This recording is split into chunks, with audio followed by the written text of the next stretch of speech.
Ah, see, it would help if I turned the mic on. Yes, that would help. That would greatly help. It's alright. I said nothing important anyway. Let's be honest here. Streamer ever say something important? Hell no. It's alright. Voice is on now. So if I sound weird, chat, my tongue, I bit it yesterday. So if you hear like a lisp sort of sounding voice, that's what that is. But yeah. Still no sound? Alright, I can hear sound now. Do I need to check for myself if there's sound now? There should be.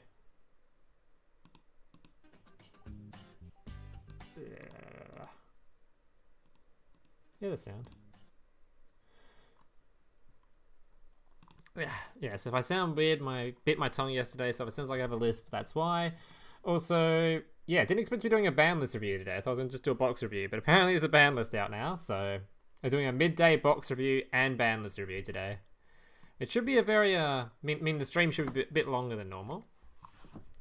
So it should be good. Why are you biting your tongue? Yeah, definitely on purpose. I bit it on purpose, of course. Alright, also apparently there's a God, this is hard to fucking speak. There's a skill hit too, which is pretty pog.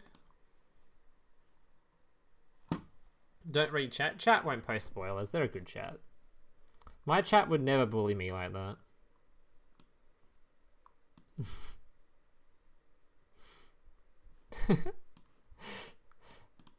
Since I'm game audio on. Yes, for Duel Links. It's in the title, buddy. Because we just had a Master Duel ban list, so I'd hope there wouldn't be another one so soon. Sprite coming to Duel Links, really? For real? No way. Alright. How many people we got? We good to start reviewing stuff or looking at stuff? There's probably enough people to start, right? Hey, thank you Apex. Appreciate it, buddy. Thank you for supporting the channel. Alright. Just realized I don't even have the hat on yet. Oh my goddamn OBS. Yeah, let's get this hat on. Can't be streamed without the hat. Come on. Oh god, the hat. Oh god. We looking good, chat? We looking good? There we go. Alright. Now we can do it. Alright, I think we'll start... What do you want to start with? The skills first or the cards first? Which one do you want me to go through first, chat? Generally want to save the best to last, so whichever one is the least important we'll start with.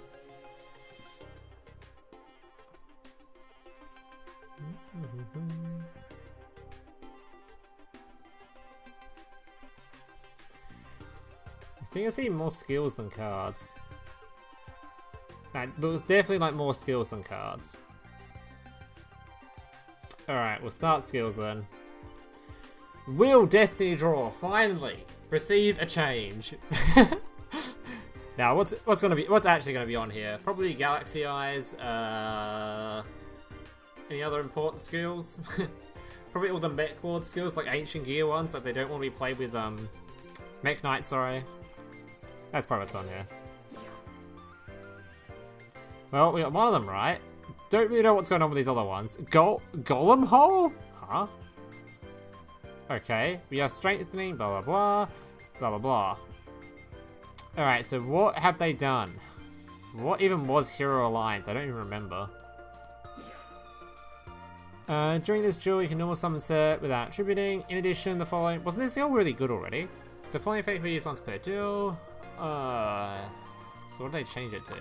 I thought this skill was already good.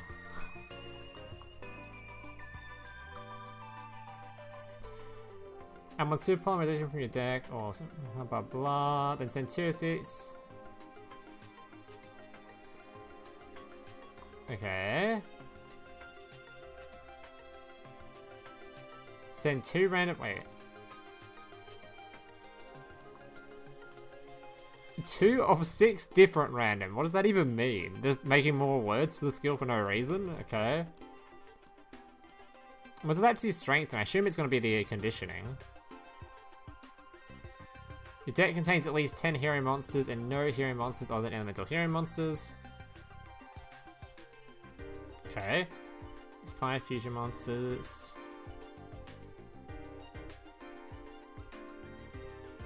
No, what did they change? Oh, no discard cost?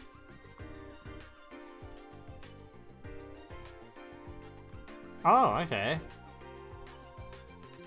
I was under the impression this skill was already good though, wasn't it? Wasn't this one the a skill people were already running? Where's DLM? I thought people were already playing this skill. Did it need strengthening? Or I think of another one. There can't be 2 skills that help you normal summon Neos.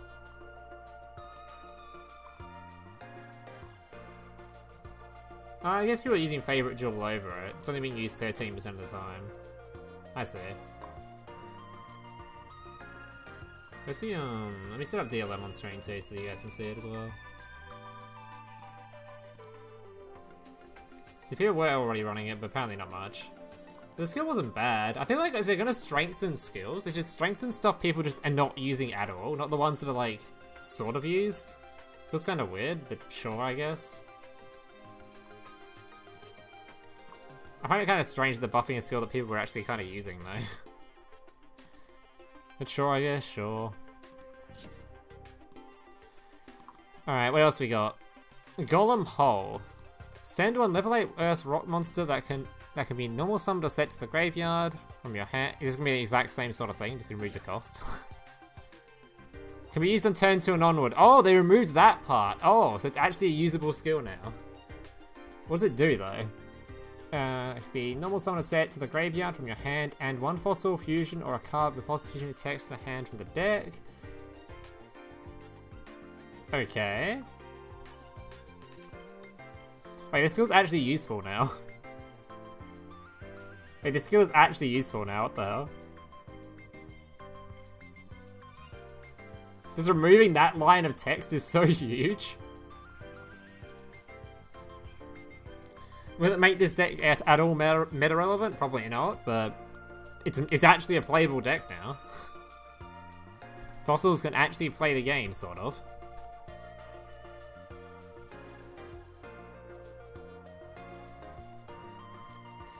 But nothing too exciting, honestly. It's just kind of a nice buff. What we're really here for is what did they do to Xyz Galaxy? What did you do to my boy? I'm so thankful they nerfed this deck. I was so sick of it. Like, even if the deck wasn't considered, like, the absolute best deck in Duel Links, it was so goddamn good for, like, 7 months or something. Like, we've had enough of it. No more Galaxy. Give me something new. Alright. Summon Galaxy monster from your hand and 1... Oh, so what did they actually change? Oh? Wait. Send 1 Galaxy monster from your hand and 1 from your deck to the graveyard. Then you can use one of the following effects per turn.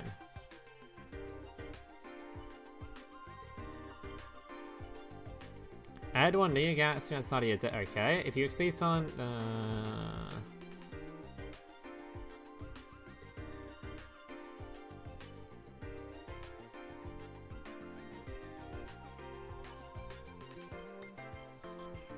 Wait. That's still the same galaxy. Wait. Is that what they did? Which one is this? I'm looking at skills, that's why. Oh my god, they removed him.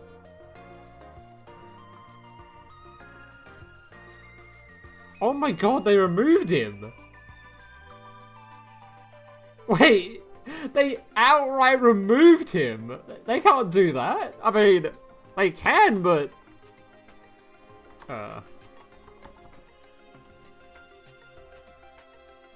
Oh my god, he's gone!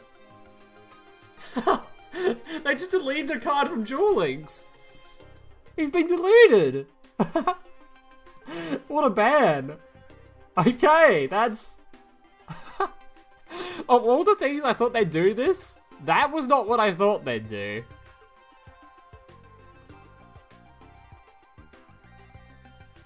He actually just removed him.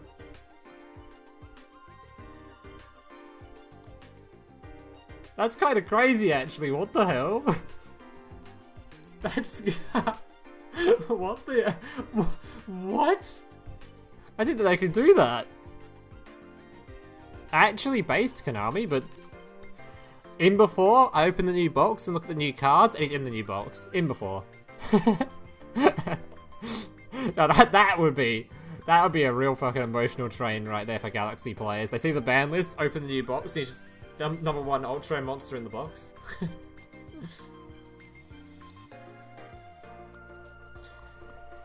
Still good though, still good to see. Alright. Just realized I didn't have alerts on, so apologize for the Shut up, Rookaba. We smoking on that Photon Lord pack hashtag Oh, Galaxy yeah. LS. I can't believe they actually got rid of it. That's crazy. Alright, so there's the skill changes. Nothing too exciting outside the Galaxy one. The other two are sort of like... Real surprised they buffed the Hero Alliance skill since people were already sort of playing it anyway. So I guess maybe this one might just become... Maybe the preferred way to play Hero? Maybe. But I guess. Alright, let's move on to the actual exciting one now. Oh my. Huh. Wow. I think Konami got sick of the insane turn 1 Infinity plays, I guess. This deck wasn't even meta, it was just annoying. Wow, okay. This card will be limited to reduce the high consistency of Infinity decks as well as their power to summon many monsters in one turn. I mean, it kills Infinity completely, so there's that. Like, actually, that deck is... You can't even look at it anymore. Don't even bother.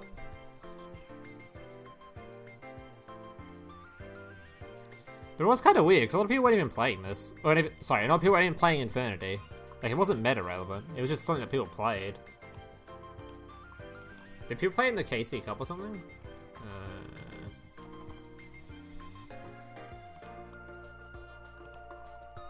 People playing this in the KC Cup?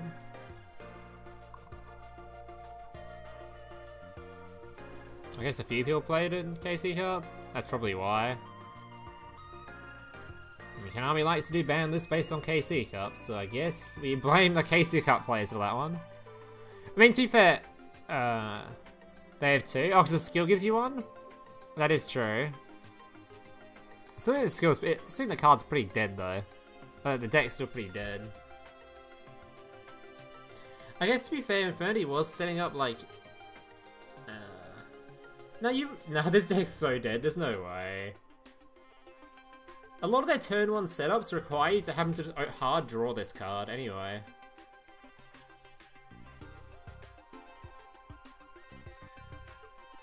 Yeah, no, this card's...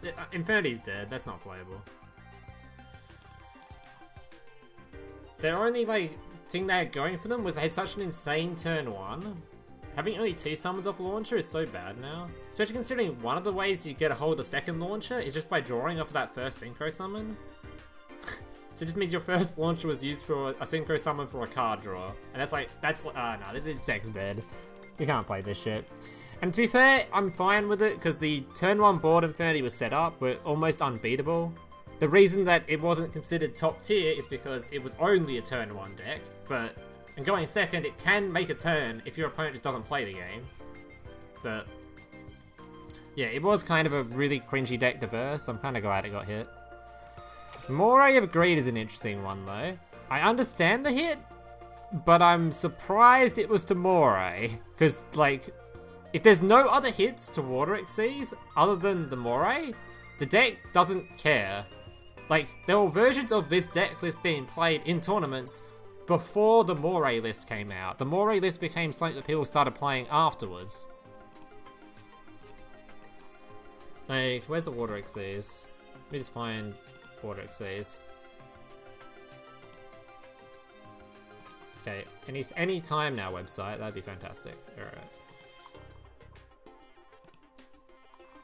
Like, everyone was playing the, I hope this ban's only for the, I don't want to spoil the ban list for looking at something else, but there were lists that were playing this that weren't using Moray. All these guys are using Moray, though. I hope all these guys are using Moray, and there's not another card that's banned on there. There might be. But yeah.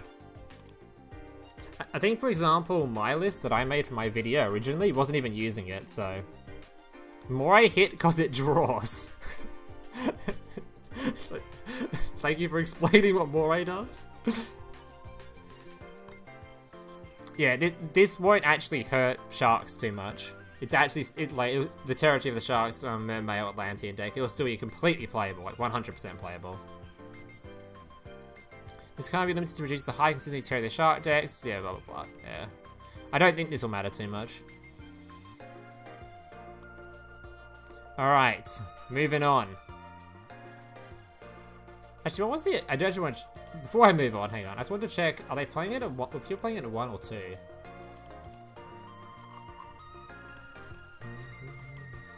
Sorry. Well, they're playing it at 3. Most are playing it at 3, but like, yeah, definitely still playable. Sure. Just thought we'd check. Alright. Moving on. Wait, more salad hits? What other, do they have it? They already, this removes, oh, that Lady Debug just got removed, right? You can't play Debug anymore. Wow, okay, Debug's removed from the deck. Was there any unlimit 2s in Salad, or was it just Debug?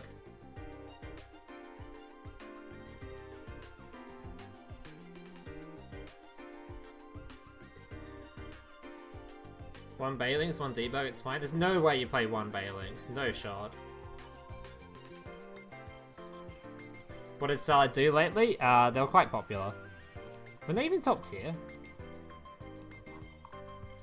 Yeah, tier 2. Probably had a billion tournament toppings. Don't want to spoil myself on Banlist, I'm gonna scroll past that just in case. It's not even showing the KC Cup results, because there was too many just tournament tops after the KC Cup, so yeah, that should give you an example. Also, it makes it really hard to play the Code Talker variant of it too, right?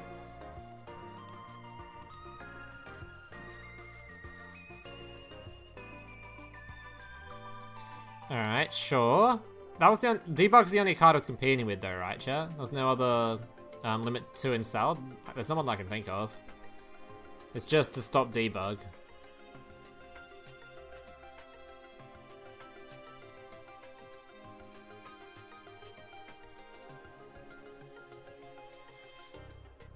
Alright, sure. Moving on, moving on.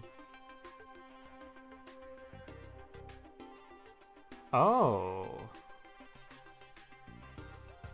Sure. This deck was all... Damn, they really hit anything that was even slightly top tier, didn't they? Holy shit. I did not expect to see, whatever this deck's called, Infernoid. I didn't expect to see Infernoid on the ban list. Huh. Okay. I mean, this is hopefully... If there's any more hits to Infernoid, like if this limit 2 is going to compete with another limit 2, this deck might just absolutely die. Because this deck is hella on the verge of just not being good. It's literally only good because it's so consistent. It's like turn 1 setup and making like that Dark Magician sort of board where it just sort of removes some stuff, sits up in negate. But it's hella fragile currently. It would take absolutely nothing to make this deck fall off being good. So if there's like any other hits to this deck is so dead. So limit 2 on this. I'm hoping there's no other limit 2s for this deck or this deck might just die.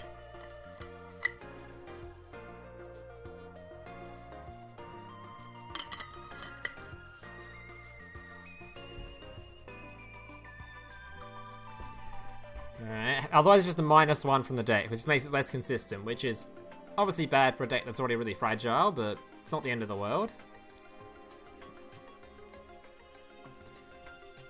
Alright, that's it, the 2s, onto the 3s. Alright, what have we got? Suprex, okay. So, already liking this because Goki currently has access to all those powerful trap cards. I don't think it really matters to them if they don't have them, because they literally have their own in-archetype trap card, which is already really strong they can play instead. And a lot of them weren't even playing trap cards, like some of them just didn't even bother. So sure, I'm expecting another Goki hit on here. If this is the only one, this deck won't care. So I'm hoping there's another Goki hit on here somewhere.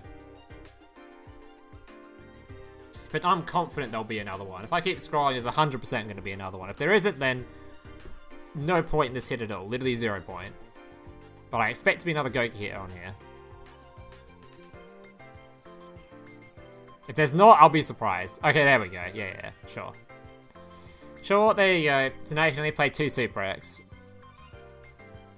To be fair, it's a pretty major hit limiting Super X, since they're the only starter that really works well with the deck. You can sort of do it with Headbat, but not really.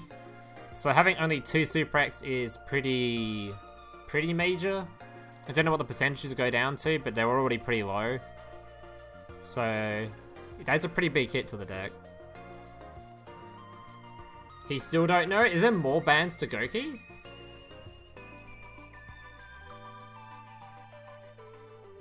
Like chat, just tell me now. If I keep scrolling, I'm gonna see another Goki card. Is there gonna be another Goki card on here? Like actually? No way. No shot. Oh, there is. Oh. Oh, man. Alright, I all of a sudden don't like this change. Because you know what this does to the deck? It makes it a trap deck. That's all it will be now, right? Right, because the only way that Goki is playable now is you want to be able to search Super X by just destroying your own Gokis, passing the turn, then using it on doing your full combo on the next turn. So it'll probably just turn into a trap deck, won't it? Won't they just play the 3 of that new trap card and just sort of pass? And then just do their full combo on the following turn?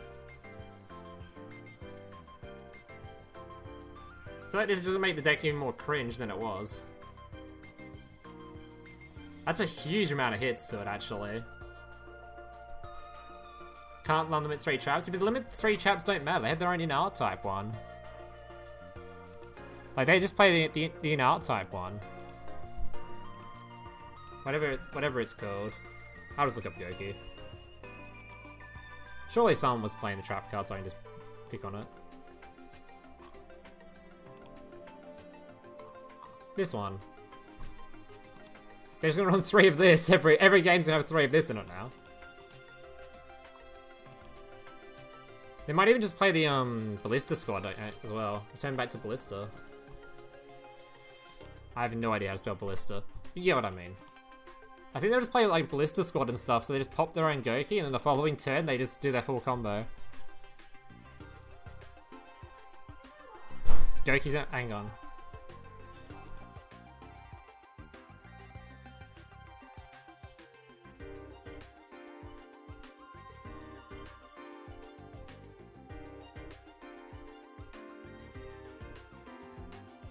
Alright. Back.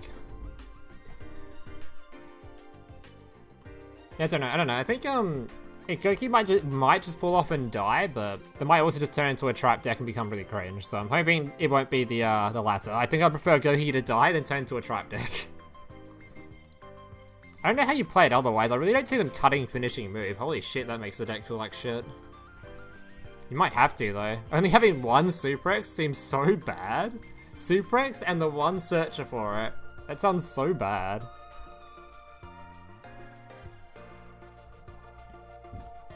Goki must save their pride and die? Yeah. Anyway, let's move on. Huge hits though, huge hits. Okay. I don't remember. There's no limit 3s in Mech Knight so far, so I assume there's more Mech Knight hits in here. So I think we're just gonna keep scrolling. Okay, sure. That's really good. Yeah, that's really good. I don't remember if they were playing this at 3 or not. They were, right? I think? World Legacy Memory was being played at 3, wasn't it? Let's check. Wait, why is my DLM screen no longer showing up when I click DLM? Hello?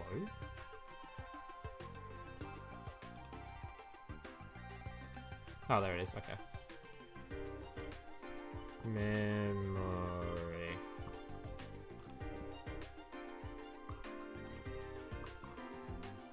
%. Yeah, it was at 3. Okay. So that's... And Blue Sky was Hut 2 most of the time. So that's... I guess you can probably get away with playing only 1 Blue Sky, right? 2 Memory, 1 Blue Sky. I think it was being played mostly at 2. Why are these cards all so dumbly named?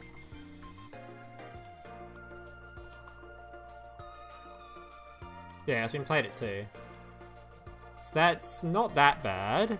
Deck is still playable, I'd say, with these hits. Just much more bricky. There's no others. Wow, I feel like they went harder on Goki than Mech Knight. What? Really? Isn't Goki way more problematic than Mech Knight? Huh? Wait, this is so much harder on Goki than Mech Knight. What? Yeah, I'd say they hit Infinity harder than they hit fucking Mech Knight. What is this? This is crap. Okay, someone who's intelligent, tell me, is this actually gonna kill the deck? They're like, it's not, right? There's gonna be like, okay, slap on the wrist and keep playing?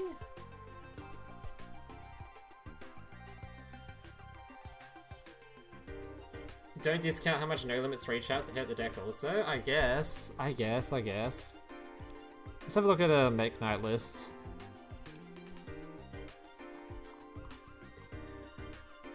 I guess most playing them? 43%. I mean, most aren't even playing them, unless they're playing different variants. Actually, I want to look at some... Not Cogolus, I want to look... whatever these will do. Yeah, it's all just playing random ones, but...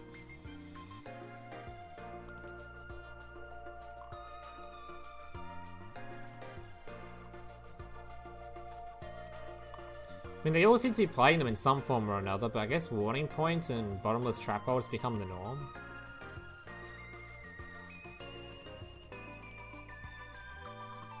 You're still really Ibly locked though. They've really left Ibly lock in the game as a popular strategy. Like, bruh, what? Car games on motorcycles! Why would you leave Ibly lock in the game? It's cringe as shit.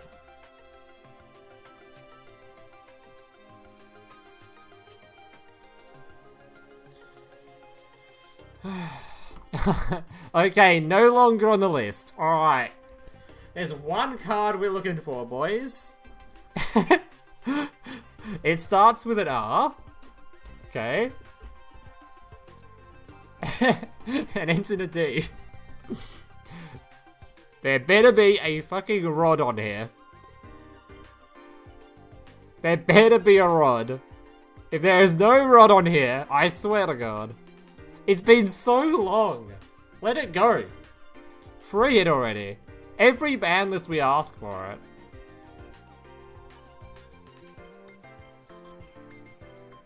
Okay, I mean, I don't even own you. So this will probably matter not at all. Because we already basically got the free of Alistair in the last unlimit list, whenever that was.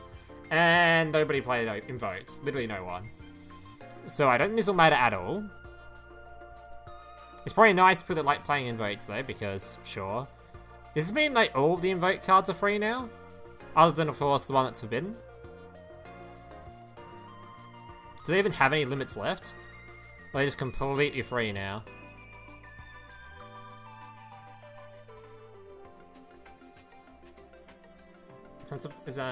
Yeah. They are completely free? Okay. So I think this... I don't think this will matter at all, but it's kind of nice. I guess there might be some people that will try to play out some fun combos. You might see him appear in tournaments here and there, but there might be some deck in the future that appears that plays Alistair. But yeah, I guess you can play him in Salad now for fun. Play Purgatrio Salad. I think that's kind of fun. Replace your remove your Lady Debug, chuck in Alistair the Invoker, and call it a day. Play Purgatrio Salad. Oh yeah, it won't matter too much. Right, Neos is back. That deck's gonna still be dead as shit. But yeah, it's cool. Gandora. I mean, Gandora decks kind of fell off, but not super happy to see them back again. I really didn't like the Gandora decks. When was the last time we saw a Gandora topping? Does anyone play that shit anymore? Gandora. Does anyone play this shit anymore? Oh wow, nobody plays this shit since December? Really? Did it fall off that hard?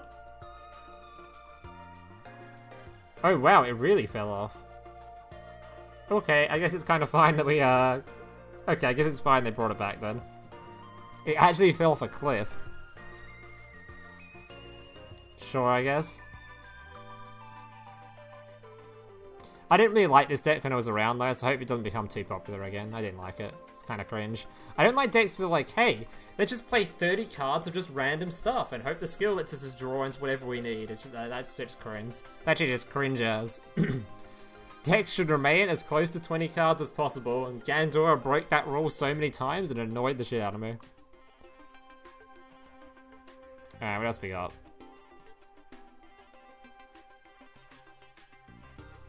Wasn't this a sale card? So what's this getting used in now? What Pendulum deck needed this? What Pendulum deck was banned from using this card?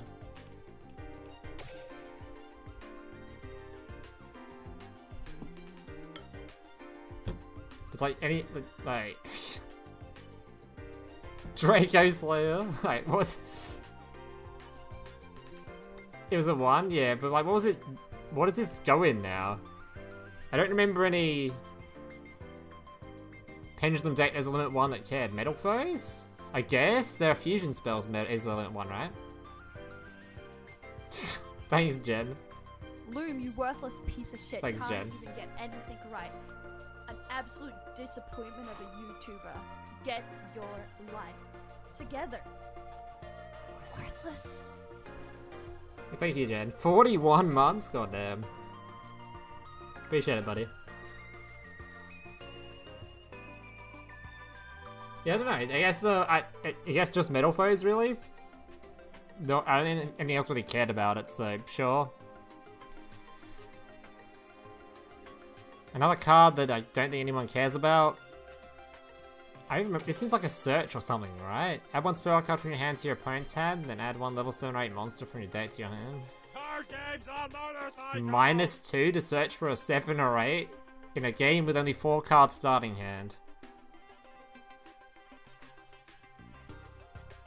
No. We're not playing this card. Searches Levy. You're minusing 2. You're sending this card and another spell card to search for 1 card in a 4 card starting hand. There's just no way. This is like if every deck tried to use, whatever you call it, the stupid Labyrinth Builder. It's like if every deck's trying to use Labyrinth Builder. Decks try to avoid using Labyrinth Builder as a skill because negating that many cards is just so bad. And this card is just, you just don't want to do that. You don't want to just -3 a billion cards. Just that's so gross.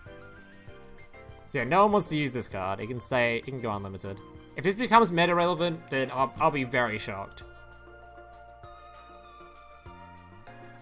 It had to be some insane 7 or 8 to make this playable. It has to be like absolutely bonkers. Beyond bonkers.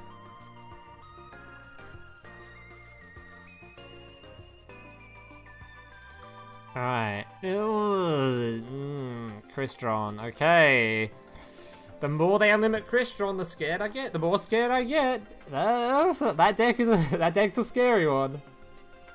Did anyone play Crystron recently? Surely there's a tournament topping recently from this, just after the last unlimits.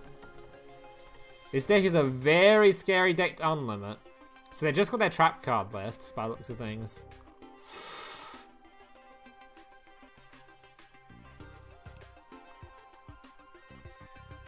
Oh my. Oh, this deck's gonna be scary soon. I don't know about this one.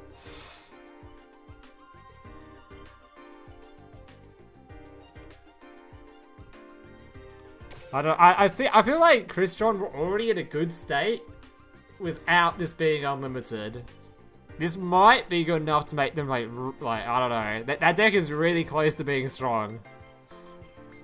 It's a scary unlimit.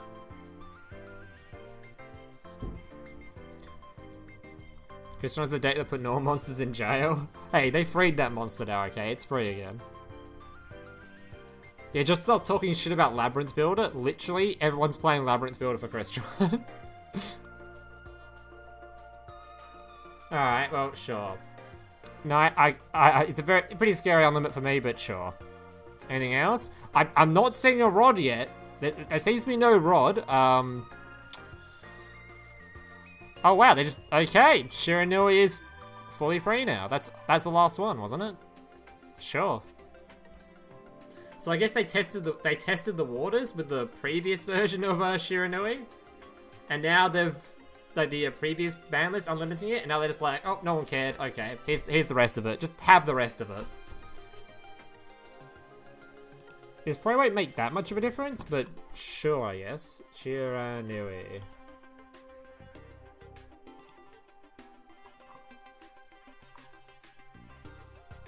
I don't think this will make that much of a difference.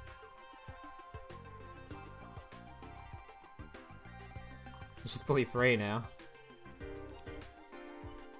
Sorry, just looking at DLM. I can't see any, I couldn't see many deck lists that were, like, playing anything in particular that makes me excited for it. Like, there's no, like, it wasn't sharing a slot with anything, or... Yeah, it's just sort of, okay.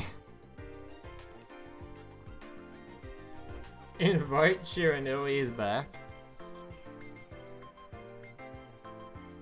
Yeah, this deck isn't that strong anymore. Unlike Crystron, which I think is going to be very strong now, but we'll see. This isn't Rod. This is definitely not Rod. There's some weird unlimits though.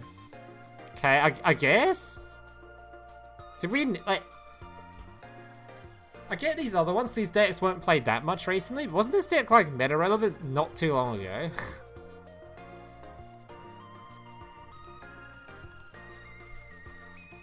Like, I feel like there's some decks go on the ban list for like 10 decades, and some decks are like Konami's favorites for them. They get unbanned within like 2 weeks. People were still playing this recently. It's literally being played. Bruh.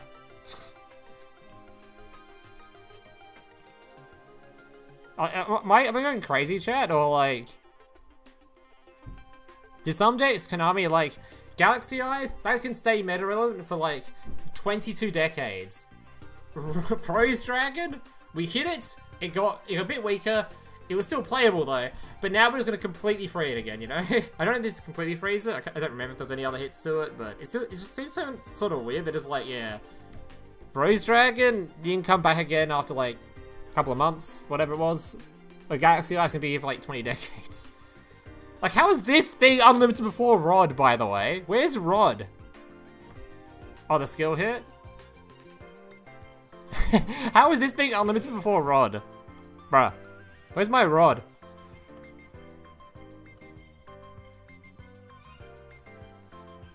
He doesn't know? You're damn right I don't know. Where's Rod? Rod and mod check? Oh, wow! Oh, that's... Oh, okay! Now that's a variant of invokes we haven't seen in a while. Oh, that'll be cool to watch. I really hope someone does some tournaments soon. I might do one myself. for post Banlist. I really want to see Invoked Element Saber. That is such an old deck. Holy shit. Invoked Element Saber. I actually want to see that again. It's been too long. That was like the most complained about deck an eternity ago. Who remembers? Who remembers? Damn, so Alistair and Palace is free now. It's such an old deck. I actually can't wait to see that. Dark Armed Dragon Sabers. Ooh. Now we're cooking. Now we're doing some cooking. They knocked my fucking tablet on the floor there. Oops. Okay, Cockett is still banned though. That's been too long. Might do a post-banlist stream at some point. We'll see. This is a funny way of spelling, you know, Rod. Okay. Sure. I think we've had like a billion unlimited rooms now and tried to stick Samurai in there and it's done absolutely nothing, so I assume this will do nothing. I think Duel Links is in a place now where Six Samurai really, it's kind of okay. This is like a Emma Valentine fucking unlimited. The only person on the planet that cares. The one Six Samurai player.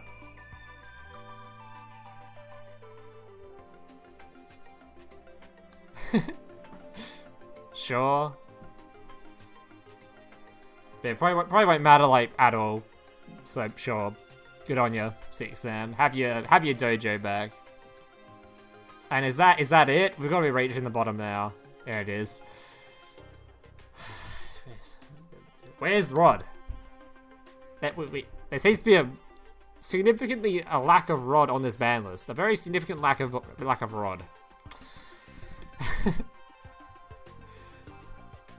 What's going on here, Konami? Where's my Rod? How are you unlimiting Roxrose before Rod? And Gendora before Rod? What's going on here? Rod was probably banned about the same time that fucking Palace of the Element Saber was, let's be honest here. Or Elemental Lords. It's been so goddamn long. Rod being chillin'. Alright, so final thoughts on the bans before we start doing the box review.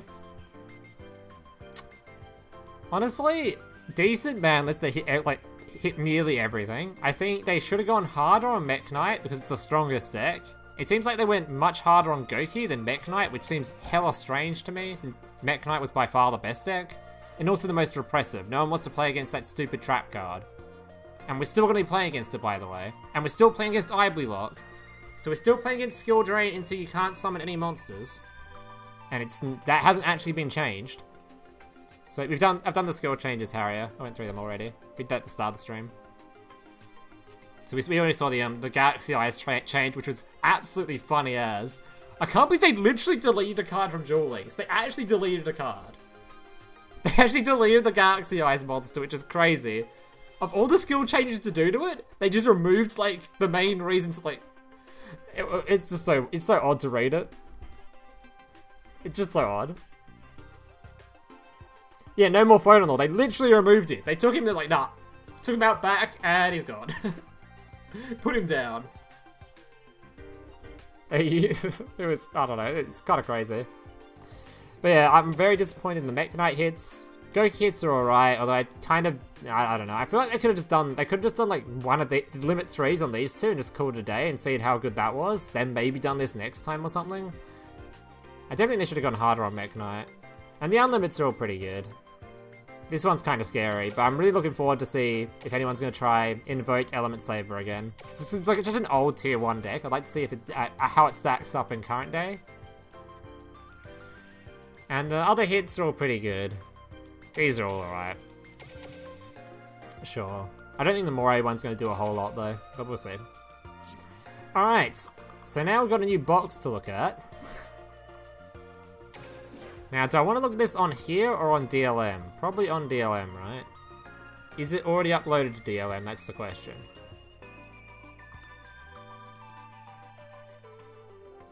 Is it already on DLM, or am I gonna have to use their website? Are we formatted correctly? It's already on here. Cool, we can use it on here then. Alright. Maybe everything? Thanks, Brad. Good work, Brad. Damn, I didn't even notice they removed... Yeah, they literally removed him. It's such a crazy hit for that skill. Alright, so we'll close dual links. There's enough of that background noise. We don't need that shit. Hope I didn't just close OBS by accident. That'd be embarrassing. Alright. Oh, there's bundles? Hang on, reopening dual links, hang on. There's apparently a bundle I didn't see. Lifetime skill as well? Was that the leak skill? Like the leak Dark Magician skill? Hang on, sorry, we missed a bundle. I probably could have just looked it on DLM, but yeah, sure.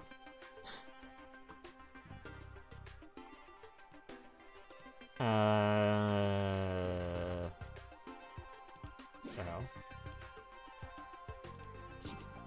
Oh, here we go. Bundle for a Phantom Knight card, which I can't read on here without, there's no click button. That's cool, awesome. Where was the, is it this one?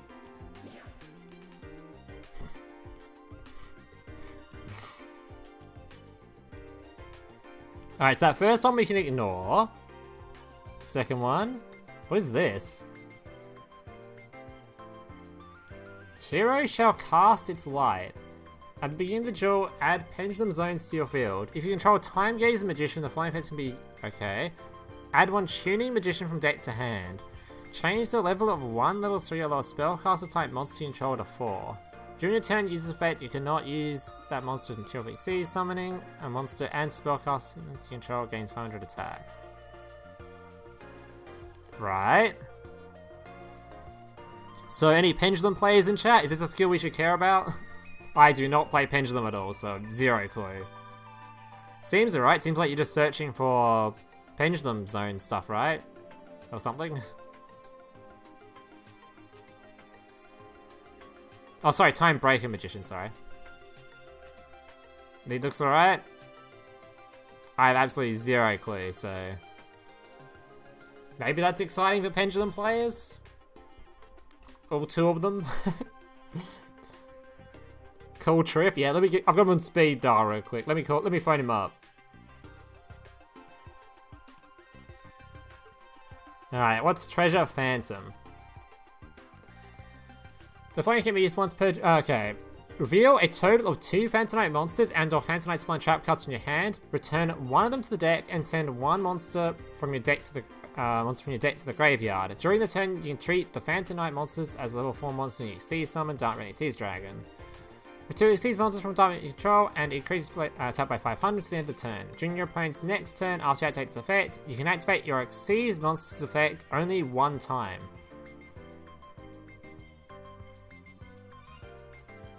During your opponent's turn, next turn after you activate this effect, you can activate your Exceed monster's effect one time. I assume that's only referring to Dark Rebellion Exceed Dragon, not just any Exceed monsters, right?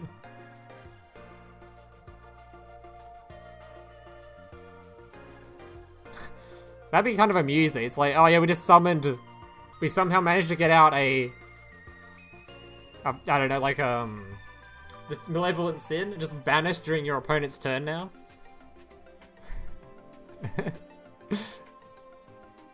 Any? Would that be funny? They're just like, yeah, we somehow managed to get out a Malevolent Sin as well, so just quick effect Malevolent Sin. Huh. What do you mean by this, Konami? What do you mean by this? Enables Dark Weapon Exceed Dragon, but make it negate only once. Okay. It seems pretty decent either way. Even the first part of the skill seems pretty good.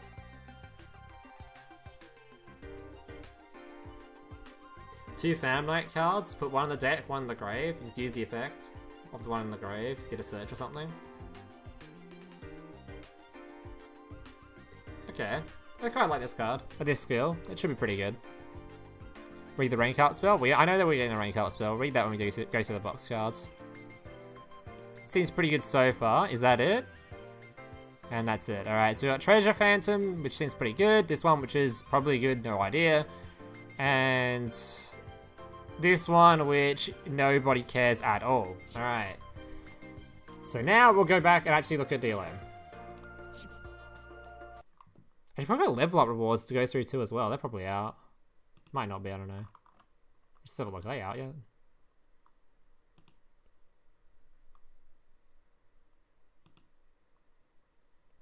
It's not in the box? Oh. No, there's just leak skills. Okay, never mind. Alright. So as per usual with box reviews, we start the shittiest cards at the bottom and we go through till we get to the pod cards at the top. So let's just sort of get into it, I guess. I hear an alert sound for that alert. Oh, there we go. Alright. What are all these Watt cards? Alright, so apparently there's a bunch of Watt support in here, which is everyone's favourite Yu-Gi-Oh bot deck that all the bots are using when they're doing auto farming. So, what Chimera? What 1 Watt tuner plus 1 and 1 non-tuner monster type Thunder Dragon monster. What is that? Thunder type monsters. Sorry, level 6. All right. This card can attack your opponent directly. When this card inflicts battle damage to your opponent, place 1 random card from your opponent's hand on top of their deck. Wow, crazy.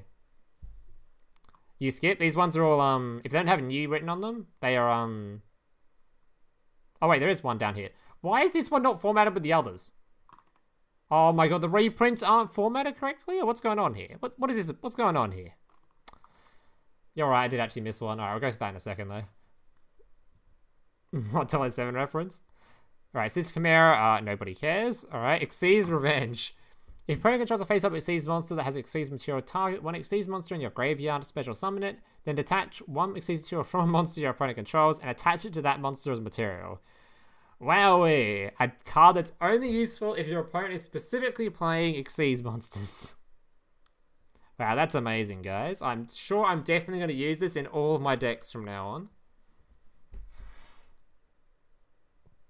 That card is actually good.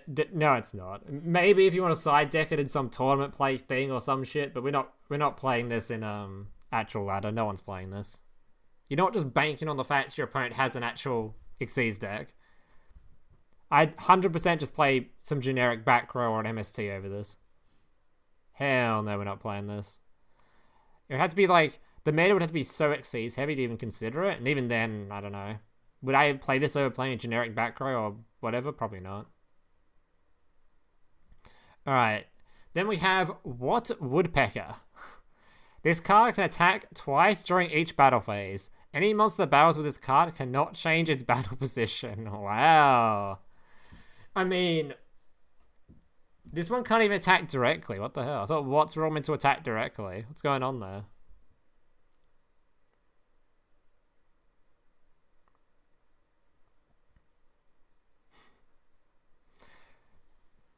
Okay, so I'm not seeing anything too exciting just yet. Maybe there's some insane Watt buffing card that'll make this thing have a billion attack or something. When this card inflicts battle damage to your opponent by a direct attack, your opponent discards 1 card of their choice. Okay. So far this deck is gonna need a lot more to actually be playable, but sure. I guess we're just waiting for the next Watt card that actually doesn't suck. What are you? Voltic Bitcoin. 1 beast tuner plus 1 or more non-tuner monsters. If this card is destroyed by your opponent's card, I battle card effect. Both players send the top 7 cards of their... Oh. Oh, that's painful. 7 cards? Bro, your starting hand is 5. That's already... Oh, sorry, it's already 4. But it's going second, it's 5. That's 12 cards being minus. You have an 8-card deck? Bruh, this is gonna be... There's gonna be someone that's gonna come up with a stupid strat with this. Is it a once per turn or not? It's not a once per turn either. It's gotta be insanely easy to loop this thing.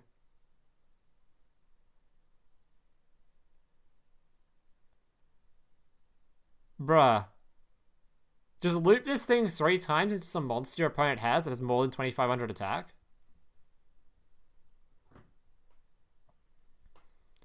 By your opponent? Yeah, but you can either by battle or by card effect. You can literally just swing this thing into your opponent's monster and kill it. So your opponent has a decently sized monster, you just swing this into your opponent 3 times. Just mill him fucking 21 cards. You don't even need to. You actually have to hit this like twice in if they've actually just drawn cards. Mill 14, big Keck W.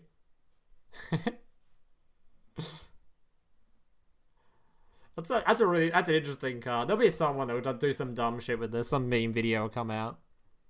It's a dumb card. Probably not going to be meta relevant, but I find it amusing anyway.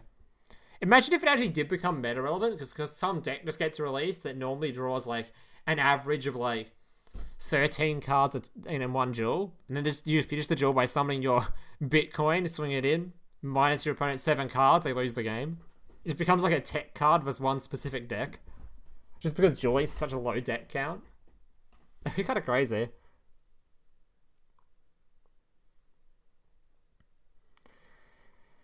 Alright, what Berry X? When this card inflicts battle damage to your opponent by a direct attack, discard 1 card from your opponent's hand. Isn't this literally the exact same thing as this one? Oh, one's random, one's by choice. Okay. Don't really care still, but sure. Tuning Magician. If you have 2 Magician cards in your Pendulum Zone while this card is in your hand or graveyard, you can special summon this card but banish it when it leaves the field. Okay. If this card's normal special summon, your opponent gains 400. Is there even a point? I guess it's because it's level 1. But do Magicians not even care about this? Because like, if they have 2 cards in the Pendulum Zones anyway, can't they just Pendulum Summon and do their plays anyway? Do they really care? I guess you can't Pendulum Summon this card, but there's probably other tuners they can play. I guess maybe Magician needs a level 1 tuner for something. Oh, Tuning Magician is the one with the new skill, so it just goes with the new skill. I actually already forgotten what the new skill does, I'll be honest. Oh, so if you have the other thing, you can search for this card, right? If you already have, not Time Gaze, the other one, whatever his name is.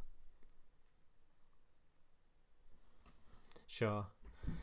I take absolutely 0 interest in any fucking Pendulum cards, so whatever it does, that's pretty cool.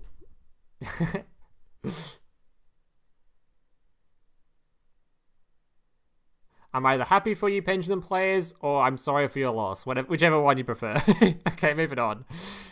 Tail Swipe. Target 1 level 5 or higher dinosaur monster you control. If that dinosaur monster is still face up on the field, choose up to 2 monsters your opponent controls that have a lower level than it, or are face down, and return those chosen monsters to hand. That have a lower level? I mean, this could have been an alright card until it said lower level. It's not even a quick play. It's literally not even a quick play. Guess we just chucked that in the trash can as well. If it was a quick play, it might have been useful somewhere, but we're going to say no to that one. Alright, Sacred Serpent's Wake. You can activate 1 Sacred Serpent's Wake on return. If you control 2 or more different kinds of monsters, Ritual, Fusion, Synchro, or Xyz, activate 1 or more of these effects depending on the amounts you control. Okay. And resolve in sequence. 2 or more. Target 1 monster in your graveyard or 1 monster you banish. Monsters add that target to your hand. Okay. Target 1 trap card in your graveyard, add a target to your hand. Target 1 spell card in your graveyard, add it to your hand. Right. I mean, it's a cool card, but in Duel Links, is there ever a way when this is ever worthwhile? Ever? Probably not. What decks even have Xyz and Link on the board? I guess Water Xyz, some Atlantean deck thing does sometimes. Yeah, I think we don't really care about this card. It's kind of a good card in concept, though. It is like a giga value card. You get a lot of shit back from this, but I just don't think you're going to be able to do this in Duel Links. It's just not really a thing.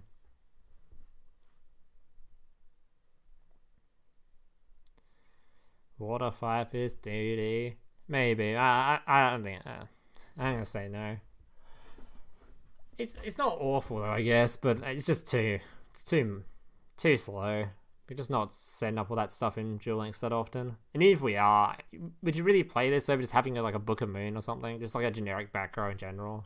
Nah, you're not right.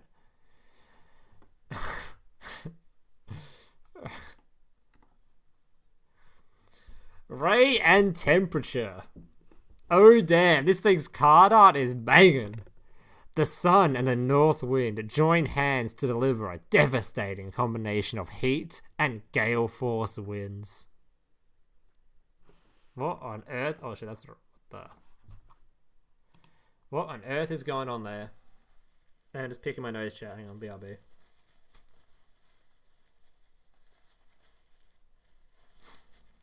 Alright, that's good nose. That was a solid nose picking. Alright, back.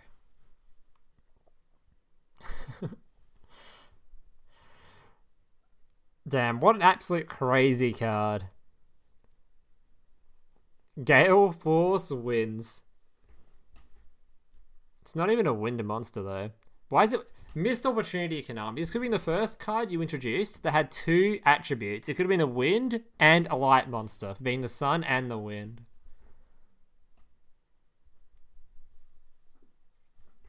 Absolutely missed opportunity there, Konami. What the hell?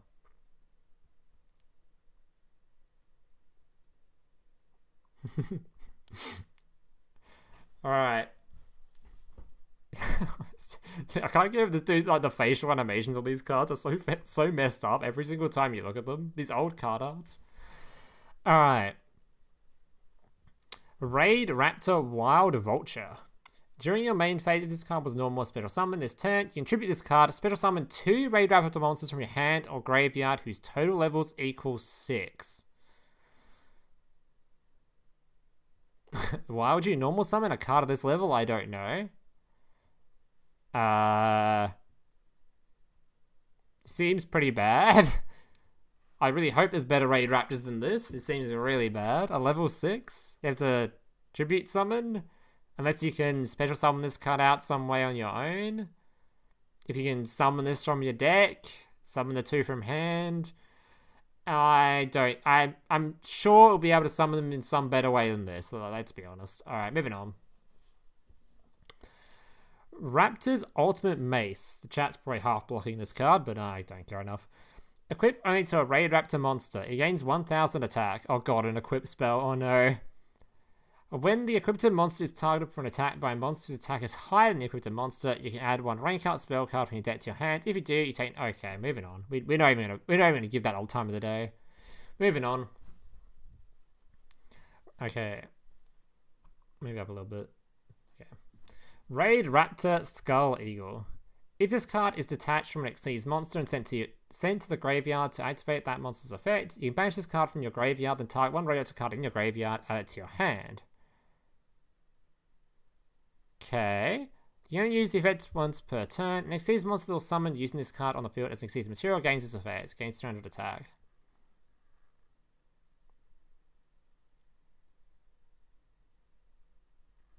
Honestly, not the worst. Not the worst. Sort of depends on if Raidraptors get Raidraptors in the grave on turn 1. Because you wouldn't want to use this on turn 1 otherwise, because there wouldn't be a Raidraptor in grave to target with it. But if you use Raidraptor spell cards or something, add back. Is level 3 bad? Is Raidraptor a level 4 deck? I just figured from this card that it must be a rank 3 deck. Is Raidraptor a level 4 deck or something?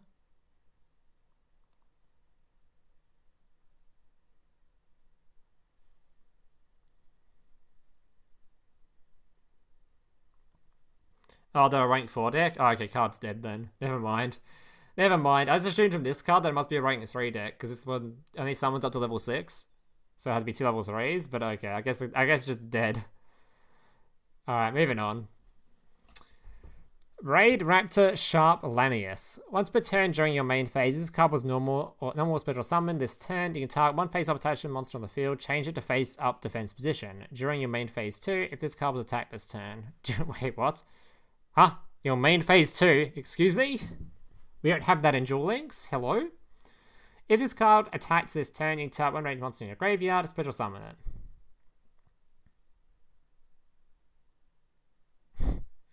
Okay.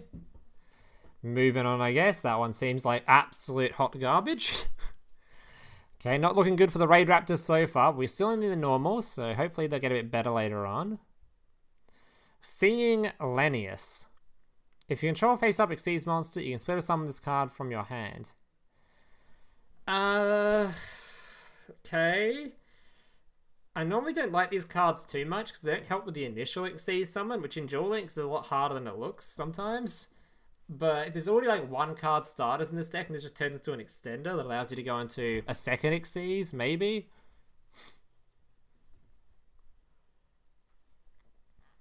But this is not the card you only play as part of a combo. So for example, let's say you had a Raidraptor card that searches for a monster. So you Exceed summon this card that can search for a monster, then you can search for this, and because you already have an Exceed card on board, you can summon this to the field. Then maybe you have some kind of other special summon and you make 2 Exceed monsters. But I feel like it's only going to be like a combo card at best. Like if you don't search for this off of like an Exceed monster, I don't think you'd really want to use it. Or if you're not able to really go into 2 Exceed monsters in one turn with Raidraptor, you wouldn't want to use it. It just depends on how the deck sort of works. It's purely an extender card. So I prefer it to be a one-off searchable off of an Exceed monster would be great.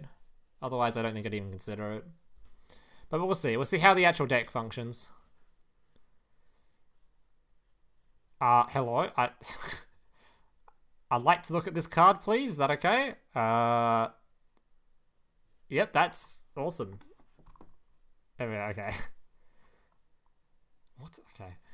If this card is special summoned from your hand by the effect of Raidraptor card or normal summoned, you can inflict 600 damage to your opponent. 600 damage? Okay, now we're talking. When a opposed monster declares an attack that targets this card, you can special summon 2 Raidraptor monsters from your hand. If you do, you're...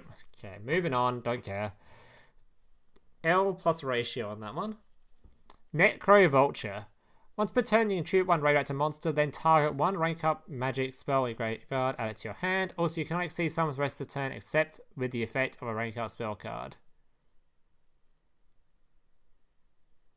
Okay, this also seems like hot garbage. Okay.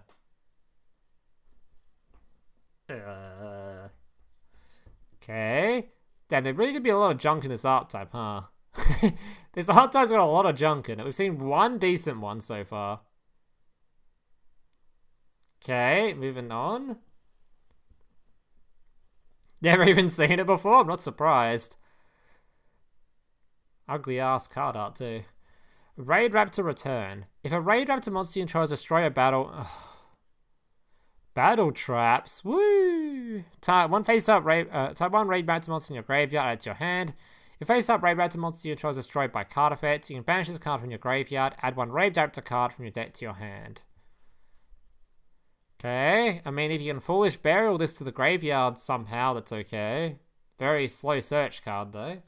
And its first effect is hot garbage. Holy shit, it's hot garbage. Alright, surely there's something good in this archetype. I hope. Raidraptor Napalm Dragonius. Okay. Once per turn, you can inflict 600 damage to your opponent. Also, monsters in your possession cannot activate their effects the rest of this turn, except Raidraptor monsters. When this card is destroyed by battle and sent to the graveyard... Oh my god. Bruh, why even add these cards? There's no way anyone's ever playing them in a deck. Why do they exist? Holy shit, they're so bad so far. To be fair, we are still only in the normals. There could be some good... I assume there's some good ones coming up. But this is like some... Okay, our first Exceeds monster of the box. A rank 3. You can attach one material from this card and target one face-up special summon monster your opponent controls, inflict damage to your opponent equal to its original attack on the field, and I assume that'll be halved. Okay. I mean, by the looks of things, what the chat was saying, this deck is a rank 4 deck, so you won't even be able to summon this thing. But even if you are able to summon this, will you actually want to? Probably not.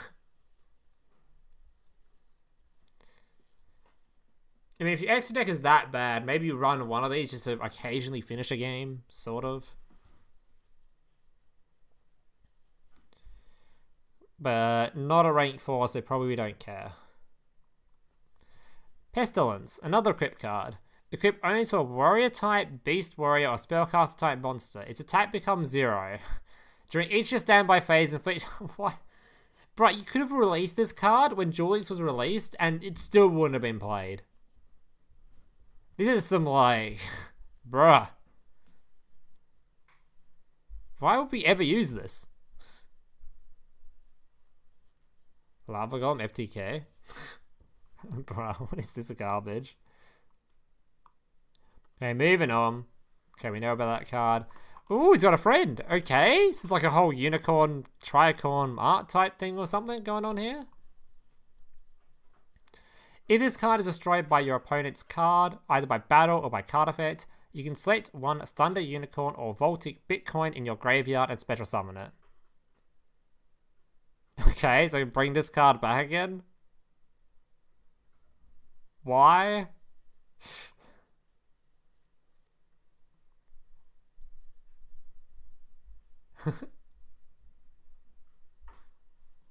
Yeah, I don't know about that one. Sure. I think we should just try to summon this card back with like Monster Reborns or something, not with this. I get we want to loop this thing for massive milling stuff, but yeah, no. Vaulting Bitcoin. That's what it is, right? That's got to be a Bitcoin. Alright, moving on. Kind of speeding through these normals. There's a lot of garbage in here. Great Phantom Thief.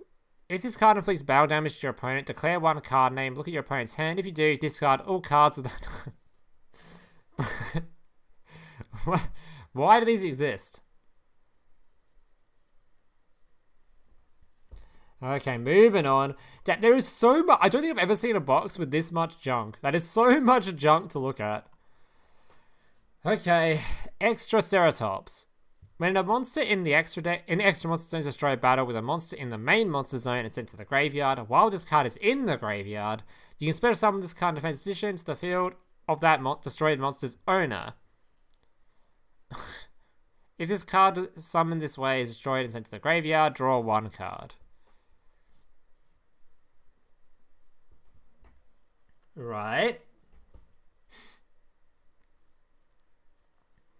So you kill your opponent's big monster and you summon this to their field, then you hit them directly with this thing because it only has 100 attack and you do some damage to them, I guess.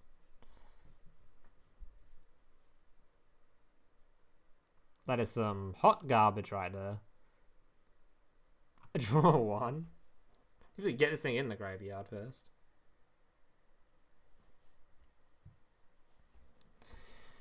Yeah, I don't know about that one. I mean, to be fair, I'd play this card over like 90% of the things we've looked at so far. But we're not going to be using it, so let's move on. Alright. Dual Avatar Defending Evil. Target one Dual Avatar monster you control and one card your opponent controls. Destroy them. Then if you destroy Dual Avatar Fusion monster you control by this effect, you can play one of these. Draw one card, banish one. Okay! Actually not a bad card. I don't know. I've never heard of Dual Avatar in my life, so I have no idea what this archetype does yet. But this card seems really good. Destroy one of your cards, so destroy one of your own opponents, get to draw a card, or you can DD a card in the graveyard. And since it's setting a Dual Avatar in the name, I assume it's searchable. Which would be really good. And it's a quick play, so that ain't a bad normal spell card. We'll see how the rest of the archetype does, because if the rest of the archetype doesn't particularly like you destroying your own monsters, then you wouldn't use it. But this card by itself seems pretty good in a vacuum, so. Oh yes, and of course the card art is also dope as well. But not a bad card, not a bad card. Alright, Dual Avatar Compact. During the main phase, banish one Dual Avatar Spell and Trap card from your graveyard. This card's effect becomes that Spell and Trap card. Okay. Sure. Could be playable, might not be playable. Literally zero clue yet. Have to wait and see what the rest of these cards are. Because there's like some absolutely crazy Dual Avatar spell that you want to duplicate. Sure. If there's some like draw spells, like says like draw 3, then you activate this, draw another 3. Wouldn't that be absolutely crazy? But I assume it's I assume that's not what's going to be happening here. But we'll see. There might be some reason you want to play this. Dark Designator. Declare one monster card name. If the declared card is in your opponent's deck, add one of that card to your opponent's hand.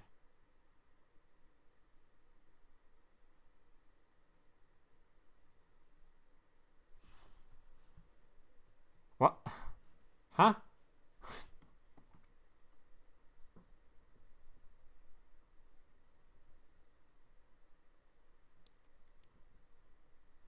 To your opponent's hand.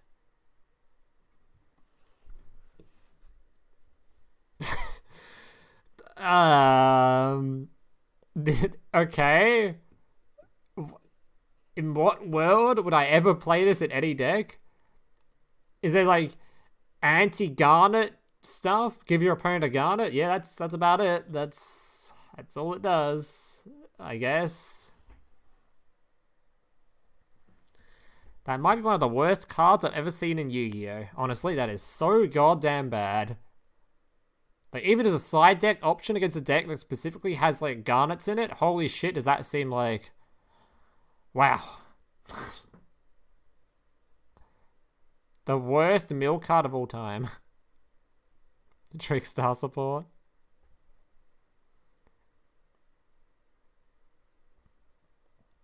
The Weevil skill, so you give them that stupid parasite.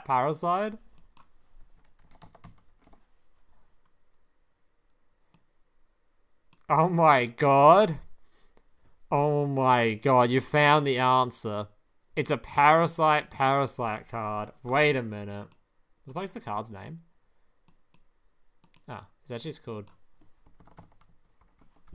Oh my god, we can give this to them. When your opponent draws this card, it is special summoned to their side of the field in face up. Wait, it's only when they draw it.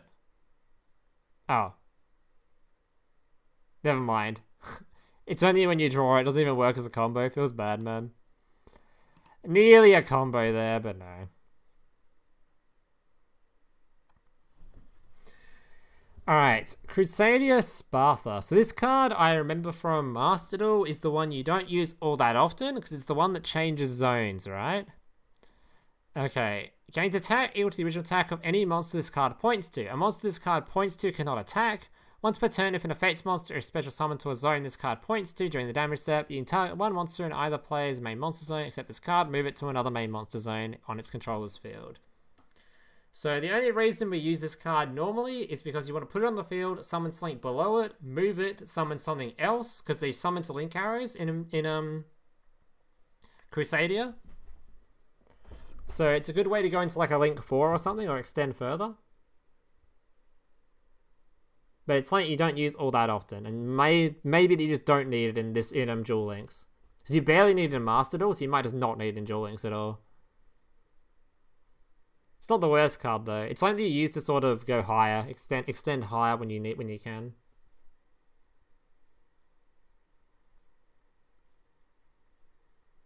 Crusader Dragon Link used it too. Yeah, so I don't think we'll use it, but I don't say we don't think we might use it, but it shouldn't be integral to like any of your plays in Crusadia, especially considering I don't think Crusadia got their Link 4. I really hope they didn't. So if we only need their Link 3, which I can already see up here, then you won't really need this card at all. This kind of helps them go into Link 4 a lot of the time. Alright, Crusadia Revival. All Crusadia Elite monsters on the field gain 500 attack. Once per turn, you can target one Crusadia Elite monster you control. This turn, even if this card leaves the field, it can attack all monsters your opponent currently controls once each. Also, other monsters you control cannot attack. Alright.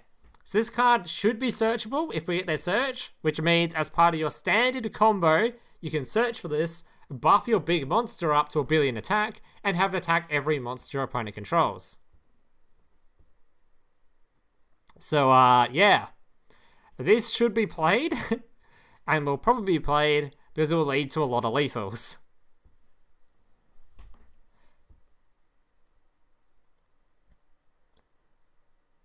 You can play it at once, so it's not even like a card that will brick you too often.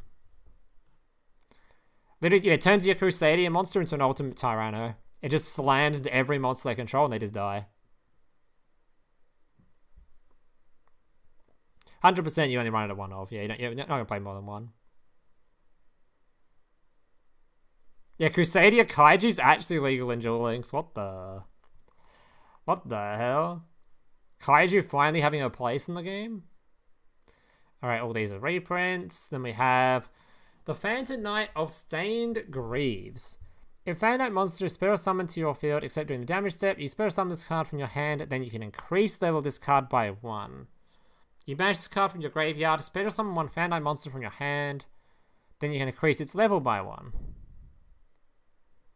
Okay, this makes it easy to Xyz summon. Amazing Extender. You reckon? I'm not much of a Phantom Knight player at the moment, so I'm not really sure how much I care about this. Do they really struggle to get the monster on the field already? Do they need this? I'm sure they can already get monsters on the field anyway, but I guess this does make it really easy to Xyz summon.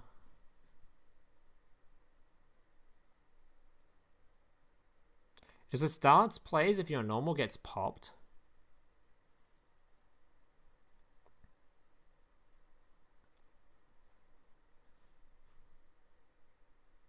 Hell gets ranked 2 or rank 5.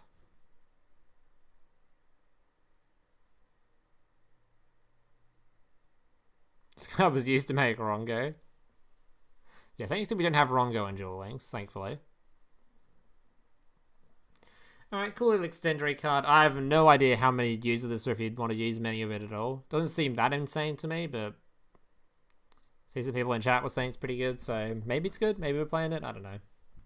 Doesn't seem all that exciting to me though.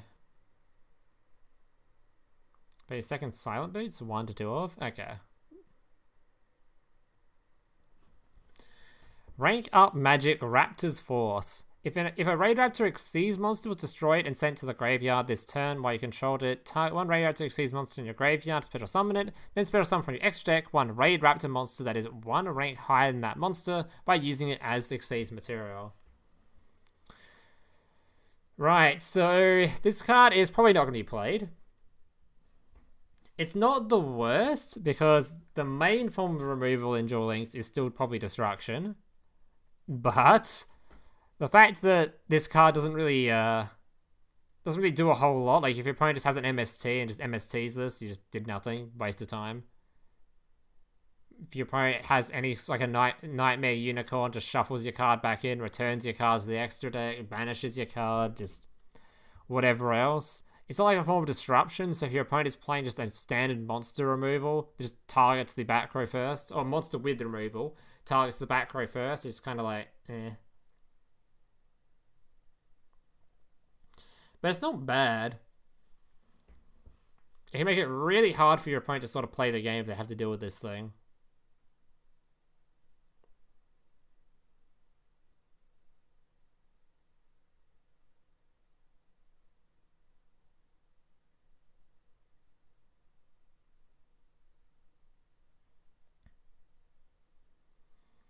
Don't know. I'm not too excited for this card, but it doesn't seem too bad to me. I just have to see. It's sort of like a battle trap, but a little bit stronger because it's not actually by battle, just if anything's destroyed. But it seems like there's probably better cards than this. And you probably want to run generic back row over this, just actual disruption, not just let your opponent play the game.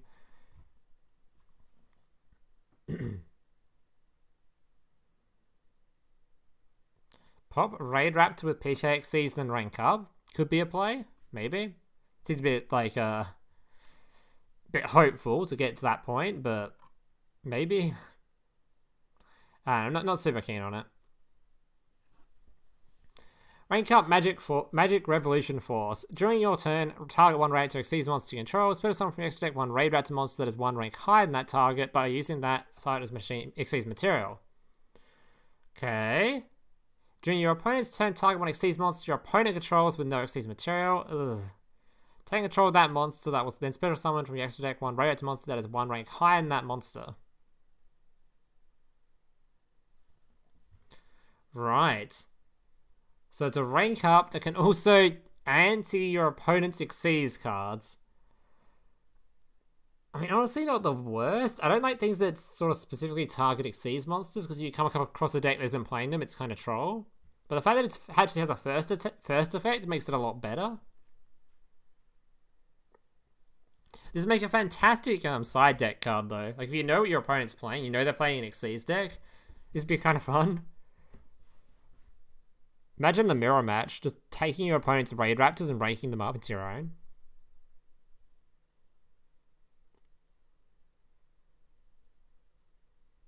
It has to have no materials on it, though. Ugh. It has to have no materials. Ugh. It's kind of poopy. Didn't know it kind of has no materials. Ugh. Surely there's a better rank. I hear all the time about these rank up spells. Surely there's just some insane rank up spell coming up. We're just going to play that 100% over this. Surely there's just some insane one.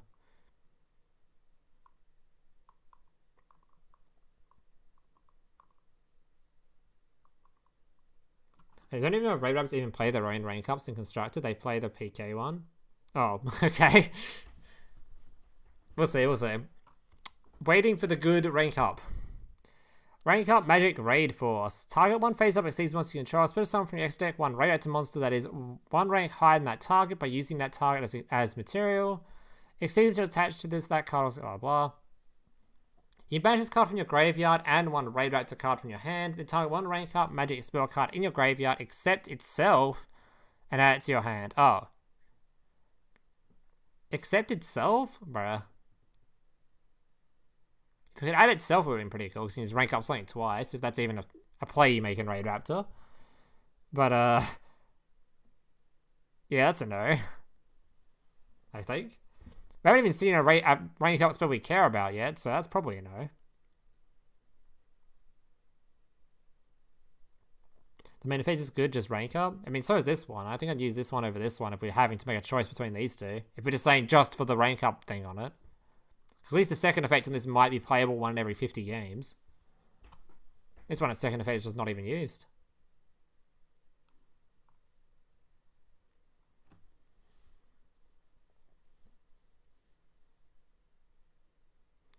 The old PK one is okay.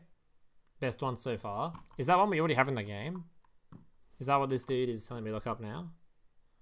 Soul Shave or something? This one isn't even in the box, or even in... What? Let's just move on. Okay, that's already in the game. Raidraptor Stranger Falcon. Okay, 2 level 5 monsters. Okay, I guess you also rank this card up. If this card has an Xyz monster as material, blah blah. Once per turn, you can attach one material from this card, then target one monster your opponent controls, destroy it. And if you do inflict damage, your opponent equal to its original attack. Okay, not bad. Not a quick effect though.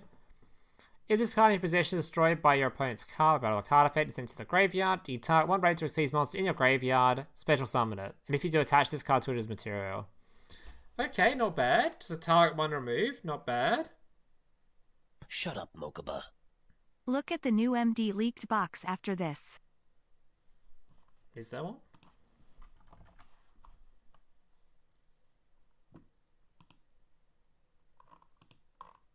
There's the... And if you're talking about just specifically Decade's leaks, I'm not going to go through them.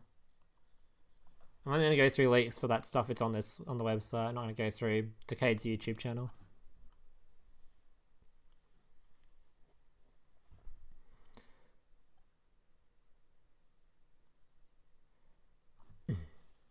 Yeah, this card seems pretty good. Does it target one remove into a float, so it is always pretty good.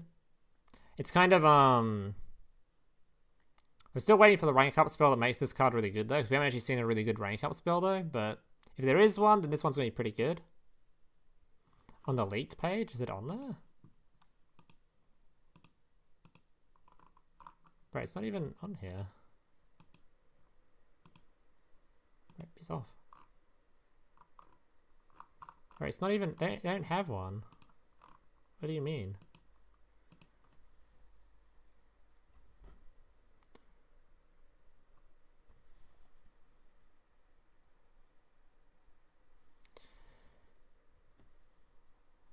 Alright, moving on. We're going to the next Raidraptor card. So this one seems pretty good. What we got next? Okay, this card can attack directly while it has exceeds material. When this card inflicts battle damage to your opponent, you can target one monster your opponent controls, destroy it. Okay. Once per turn, you can detach one exceeds material from this card, destroy as many Spirit Summon monsters your opponent controls as possible, and if you do inflict 500 damage, whoa, that's a lot. Whoa.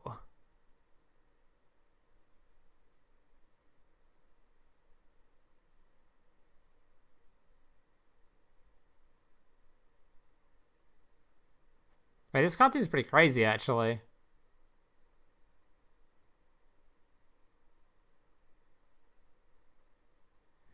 About DK or DK'd? I have no idea. I don't think it really matters.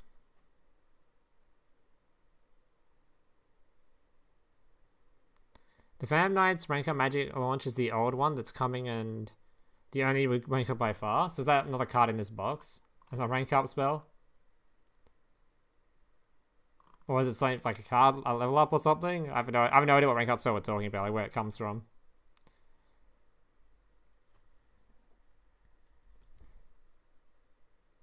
$250 again. I don't think we care about the burn effect of this card, guys. I think we care about the fact that it's nuking your opponent. And I assume you can just rank this thing up. So you can rank up into this thing and nuke an entire field worth of cards? That's pretty crazy. Oh, it's the bundle card? What'd you say it was?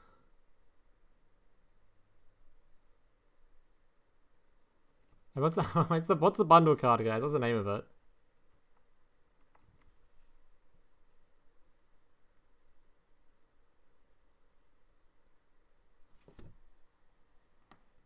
I don't know, my chat's so delayed this stream. They must have had the setting turned off by accident. That's alright. Magic launch. This one? The Fam Knight's rank up magic launch. During the main phase, target one Dark Exceeds monster. Oh, this is a quick play, okay. Target one Dark Exceeds monster control with no materials. Special summon from your extra deck one Dark Exceeds monster that is one rank higher than that monster you control by using it as the Exceeds material. If you do, attach this card, blah blah blah. Transfer as materials. During your main phase, you banish this card from your graveyard, then target one Dark Exceeds monster. Attach the Phantom Knight's monster from your hand to the. Oh, okay. And the fact that it's a quick play is already good enough. I see. It has to have no materials though, so I assume the Phantom Knight cards lose materials really easily or use them all up really easily. Otherwise, that seems pretty AIDS. So I hope that they are able to get rid of their materials rather quickly. Because if they are, their rank cards are pretty sick. This one's been pretty insane. This one's a full board wipe, which is also pretty crazy, and can attack directly. None of these are quick effects though, right? And this is a quick play, so it's not something you want to use during your opponent's turn, neither of these, which is pretty disappointing. So there might be some better Raidraptor for your opponent's turn on here. We'll see. Alright. Raidraptor Fuzzy Lanius. If you control a Raidraptor monster other than Raidraptor Fuzzy Lanius, you can Spirit Summon this card from your hand. If this card is sent to the graveyard, you can add one Raidraptor Fuzzy Lanius from your deck to your hand. You can use each blah blah blah. You cannot Spirit Summon monsters until you activate either of this card's effects except Raidraptor monsters. Wait, that sounds really good actually.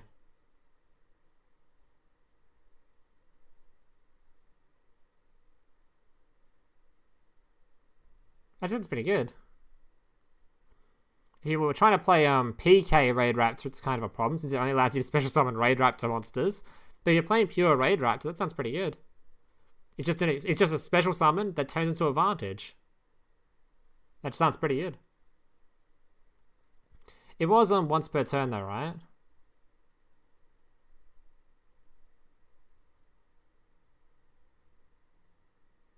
Yeah, it's only once per turn, but still, it just generates advantage, which is pretty good.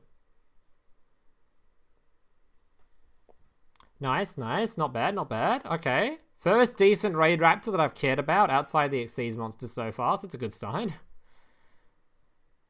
Not bad. Alright, Evotile Mega Chirella. You contribute one reptile monster, then discard one card. Special summon one level 6 or lower fire dinosaur monster from your deck. You can banish this card from your graveyard, then target one dragon, Xyz monster you control with no materials.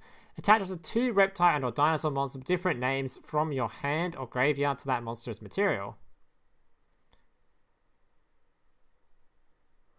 What is this? I mean, this thing is a reptile. So you contribute itself to then discard a card and special summon a level 6 or lower fire monster. So it is a special summon just any fire dinosaur level 6 or lower?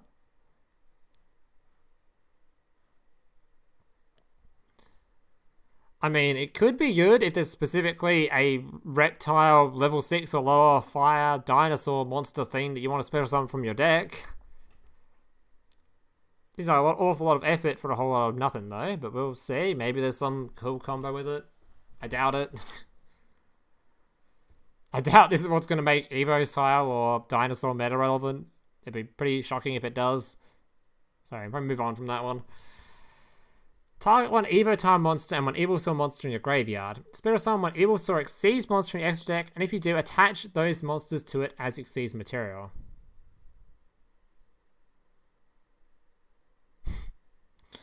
Okay, that one we also don't care about, I reckon. Moving on. Is this someone Megakion? Megakion? Yeah,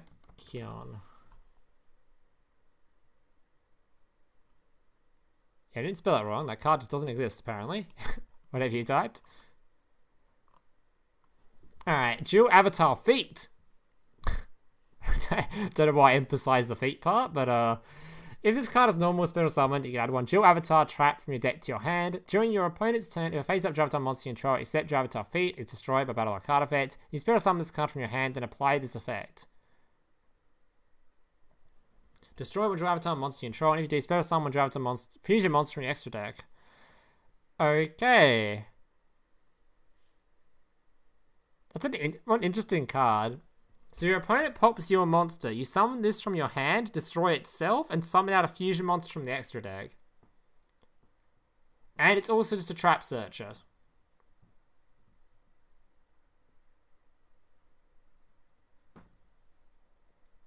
I can see this being played in the archetype.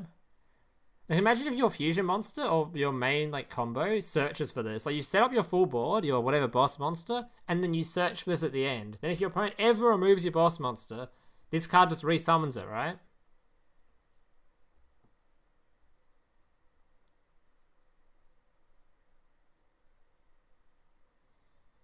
I don't see it being usable. We'll see that. We'll see what the rest of the archetype does, what the fusion monsters do and such, but it seems alright. Alright, speaking of the fusions, Dual Avatar Feat, Armored Ungoyo. If Dual Avatar Fusion monster you control be destroyed by card effect, you can destroy one Dual Avatar monster you control instead. Okay. During the main phase, you control a Dual Avatar Fusion monster that was fusion summoned using an effect as material. Quick effects, you can target one phase out special summon monster from your extra deck. And negates effects until the end of this turn. Oh, one special summon monster from the extra deck, sorry. And negates effects. You're going to use the effect, blah blah blah. Okay.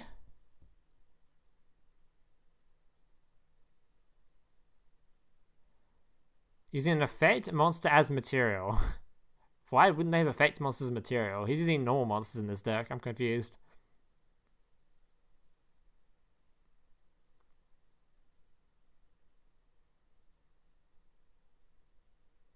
I mean, it just seems like a negate, right? Is there normal monsters like in this archetype? What's going on? Why is it saying normal monster? I'm confused. Either way, its effect seems pretty good. You just a negate, sure. The gates are always good. Its stat line is incredibly weak, though. But if we get around the stat line, it seems okay. Oh, the archetype summons tokens. I see.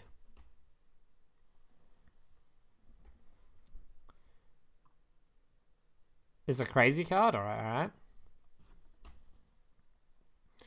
Dual Avatar Empowered Kongyo. Okay, this one isn't a feat anymore. Dual Avatar Fist Yuhi plus 2 Dual Avatar monsters. Who is Yuhi? Who are you? Oh, you're Yuhi. Okay. If this card battles, your opponent cannot activate cards or effects to the end of the damage step. Okay. If this card attacks after damage calculation, you can return one monster your opponent controls to hand. When your opponent's spell, trap card, or effect activated that targets this card in the field, by control 2 or more fusion monsters, you can negate the effect.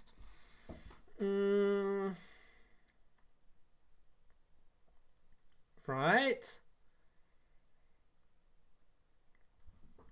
Not a fan of this card at all. It seems pretty average. Like an Ancient Gear style first effect, where you sort of attack. And the second effect is like, okay, I guess this deck must just on average have 2 fusions on the field, but they'll just remove the other one first, then remove this. I guess, I don't know. It's kind of crazy cards coming. Alright, well this card doesn't seem too great, so hopefully this next one's better. Dual Avatar Fist whatever. 2 Avatar monsters. If this card is special summoned, you can target 1 attack position monster your opponent controls, destroy it. Okay. Also, this card cannot attack directly first this turn. I mean, that's fine. You only use the effect once per turn. While you control your Avatar Fusion monster that was fusion summoned using an effect monster as material, all your Avatar monsters gain 200 attack and defense. Okay. It's higher rarity. I mean, this one seems pretty good at least. I can always see a cool combo with these cards. Like, your opponent destroys one of your monsters, you just summon this thing from your hand, tribute it off, or whatever it does as a tribute. No, it destroys itself. Destroy itself, summon out this card, pop the card that has destroyed your monster. It's pretty cool. And on-summon removals are always pretty good, so I like this card so far. These two are right, this one gives like a pseudo turn 1 play. This one seems like it has a lot of stats, I guess, but it's plus 2 Dual Avatar monsters? I don't know about this card, but these other ones seem okay. Alright, Dual Avatar Fist Yuhi. You can target 1 Dual Avatar monster you control, destroy it, and if you do, add 1 Dual Avatar spell from your deck to your hand. If you face up Dual Avatar Fusion monster you control that was fusion summoned using an effect monster material to destroy a battle or card effect while this card's in the graveyard, you can add this card to your hand. Okay, so it just depends on if the search spell card is good. Because searching is good, obviously. But I don't know what spell we're searching for. I assume a really good fusion spell, I hope. We have this spell, which was pretty good. I quite like this, but I don't think we're destroying my own card search for this. Or maybe I am, I don't know. Read the field spell later? Okay. So I assume this is searching for like their fusion spell or something. But searches are always good, so probably playable. We'll have to see. Speaking of playable, Crusadia Magius? I don't know. Everyone probably has seen this card before. If you've ever played Master Duel, you know what this card does. 1 Crusadia monster except Crusadia Magnet. Link 1. Gains attack equal to the original attack of the monster this card points to. The monster this card points to cannot attack. If an effect monster is special summoned to a zone this card points to, you can add a Crusadia monster from your deck to your hand. Absolutely insane. Why is this not an SR? Actually, why is this not an SR? I don't think Skipper's in Duel Links. I'd be surprised if he is. This is in Duel Links, right? Yeah, it's not. Be surprised if it was. Yeah, I'm very surprised this card's not an SR. This card is crazy good. Like, real crazy. You'll see why. Even though he's not good. It's an insane Link 1.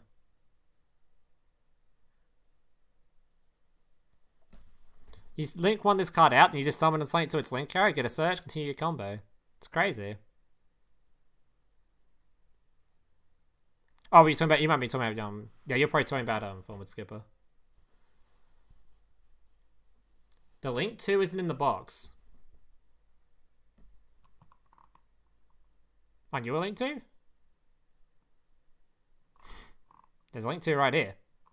I see a link to right here. This will do just fine if the other one isn't in here. I'm quite easily going to go link 1, link 2, climb into link 3 with just these guys. That's fine.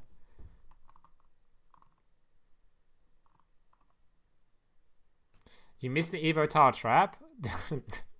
Did I? No, I read this card. Wait, I read this card. We didn't miss that. He's talking about this one, but this one is reprint.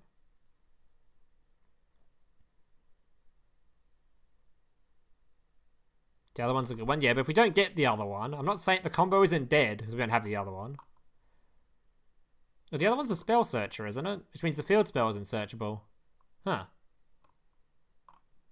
Wait, the field spell isn't searchable anymore unless one of these searches spell. I forget how you I thought you search a spell. Yeah, the link 2 searches the spell, so I guess you can't search the field spell really easily in this deck. Huh. Probably for the best. Alright, moving on. This card's really good. Crusadia Arborea. You can spell summon this card from your hand defense position to your zone elite monster points to. You can summon once per turn this way. If a Crusadia monster you control be destroyed by a card effect, you can banish this card from your graveyard instead. So, yeah, cool. This card's probably played as well just because of this card would just summons itself from your hand. Whenever you want, you have the link arrow on the field. Easy link climb, and you have in the graveyard extra protection from whatever destruction trap card your opponent has. Really good against whatever cringe back row your opponent has, or if they have a follow-up on their turn, somehow survive the Crusadia OTK. Yeah, just good card. Staying in target? True. It's a name, that's what's important, exactly. It's a card that can special summon itself only once per turn, so that's why you have a whole bunch of different names. So that's literally all that matters. Crusadia Crawler. They have... What? They have a Crawler? Special summon this card as an effect monster. You can add one world... What? If this card is special summoned by this effect to a zone elite monster points to, you can add one world legacy card from your deck to your hand? What? I never knew this card existed. Yeah, we don't care about this, but sure. Alright, moving on. On to the SRs. A lore card? Yeah, makes sense. Alright, Time Breaker Magicians. This is the one that we got from the new skill. Or the new skill works with this, I mean. Each turn, the first pendulum monsters you control that will be destroyed by an opponent's card effect is not destroyed. Okay. When this card is pendulum summoned from your hand and no other cards are pendulum summoned at the same time, you can make this card's attack double triple attack. Once per turn you turn one monster on the field, banish both it and this card from the field. Okay, this card seems really average outside just being a scale. Or using it for the new skill, I guess. Do we care about this card, chat? Is this actually good?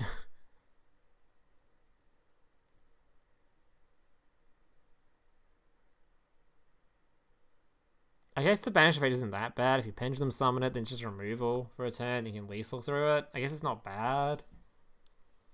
It's probably just a skill enabler though. Yeah. Oh, that seems pretty meh. Nothing I'm caring too much. Alright. Raptor Liger, or something. 2 monsters accept tokens. You can target one link monster in either graveyard. This card's attack this card gains attack equal to that card's attack until the end of this turn. You contribute any number of monsters this card points to, destroy an equal number of cards on the field. Okay. Is this access code talker at home? Same comment, Ethan. You literally had the exact same comment. That's literally what it is. It's access code talker at home. I mean, honestly, we talk shit about it, but that's not bad. If you link climb into this with, like, any decent statted link monster, this thing gets 4,000 attack, then just lethal your opponent with it. I can see this getting play, actually, like a lot of play. Like, in Duel, this is really good. There'd easily be some Code Talker lethals with this, easily. Don't we actually have the double attack in Duel Links? What's it called? We have it in Duel Links, don't we? Yeah, I thought we did. What's the double the one that doubles attack chat? What's his name? Update Jammer. That's literally in the game, isn't it? Yeah, it is.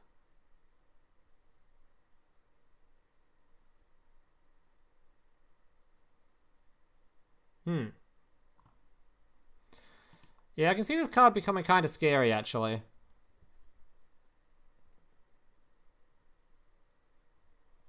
We'll find out how scary, but this card is very scary. Code Talker with this card might become a nightmare. This is nuts. Because to be fair, you don't even actually need the update jammer. I was just pointing out the update jammer exists.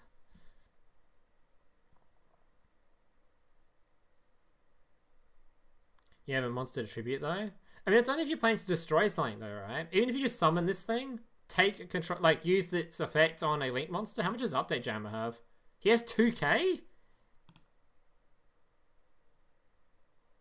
This thing can literally just have its attack doubled and have update jammer's attack added on top. So it's just 8k, right? This thing's just 8k if you summon it with update jammer. So even without the removal, you literally have a 8,000 attack monster already in Duel Links. And Code Talker can summon this whenever they feel like. If anyone's seen Code Talker, making Link 4s is real easy. I think that sounds right. Sounds pretty crazy, I don't know. We'll see. I'll be very surprised if Code Talker don't start trying to play this at least. The attack isn't double, it just gets double the original attacks. Okay, yeah, so that's just 4,000 damage is still 8,000 though, so they still die from it. It's still pretty dead.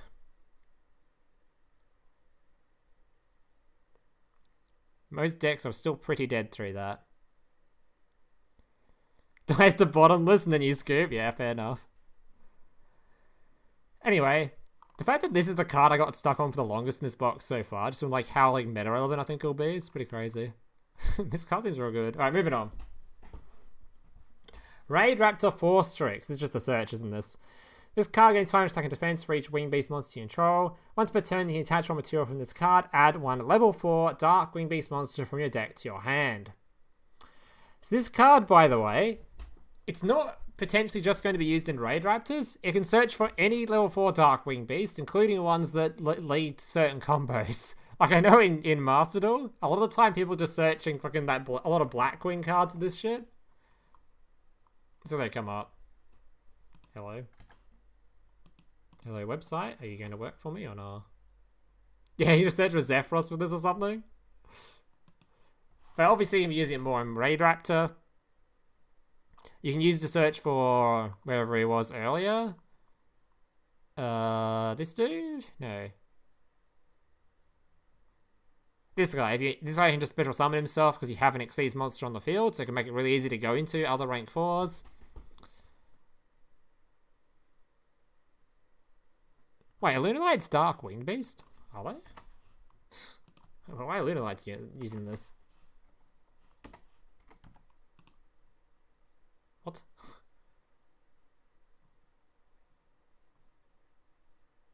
How many winged beasts? What are you on about?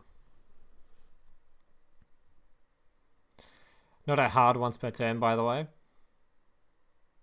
I guess you can summon multiple of these, multiple searches. Grab a DD Crow.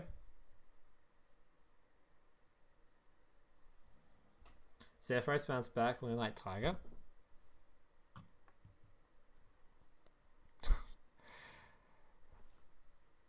Alright, well, I'm good. It's good to see that the Raidraptor has a search, but we're still waiting on the powerful Raidraptor cards, which I assume are these ultra rares up here, so we'll get to them in a second.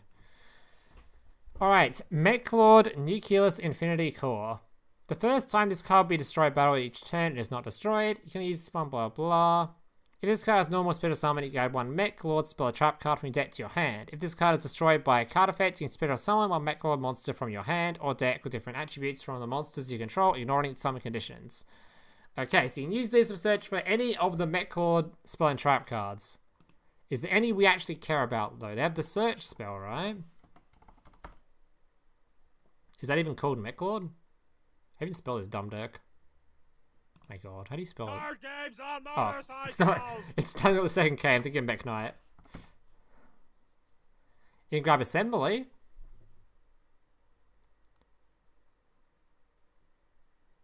An Assembly Searcher, I guess.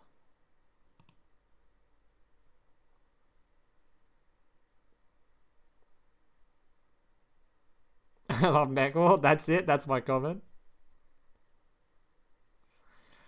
I don't really know how to rate this card, as I don't really know if it's that good or not. In search for the search spell, which is probably the most important part.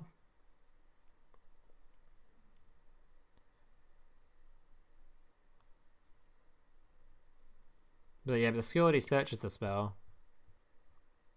So do we need this?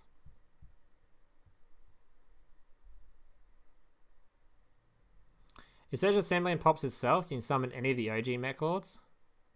It pops itself? Oh, does assembly...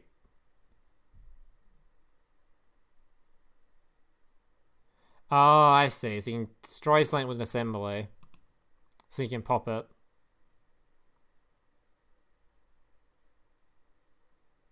Okay, I see. And it searches for the OG Mechlord dudes, like this dude. Okay, I get it. Okay, that seems pretty good then. Yeah, you probably want to play 3 of this. You search for the spell, you destroy your own card, it searches for your dude, go into whatever it sees, and you search for this guy off of your spell or whatever you're doing.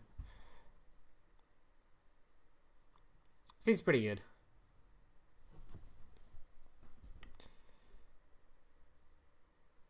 Alright, moving on. Evosaur Solder.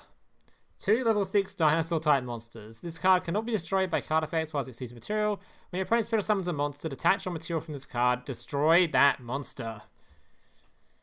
I mean, it's a good effect, but do we really play Evosaur? Probably not. Oh god, Evosaur monsters. Oh god. Do they even have a level 6?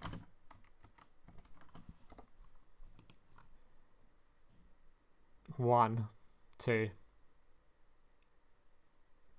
Whatever the fuck this thing is.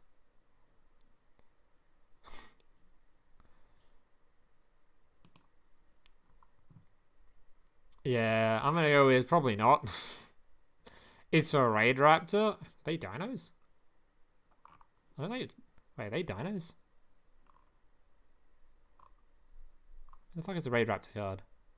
They're winged beasts, they're not dinos. What do you mean? This thing needs dinos.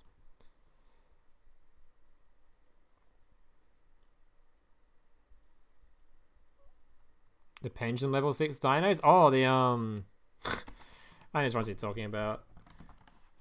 The Super wants to do a lot of OTKing stuff at the moment.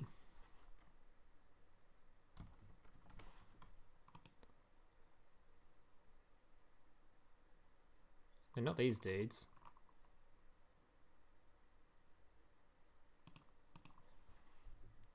Hey, why does it not come up?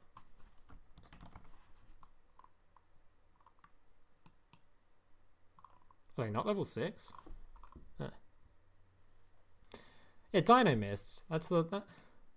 Wait, not level 6?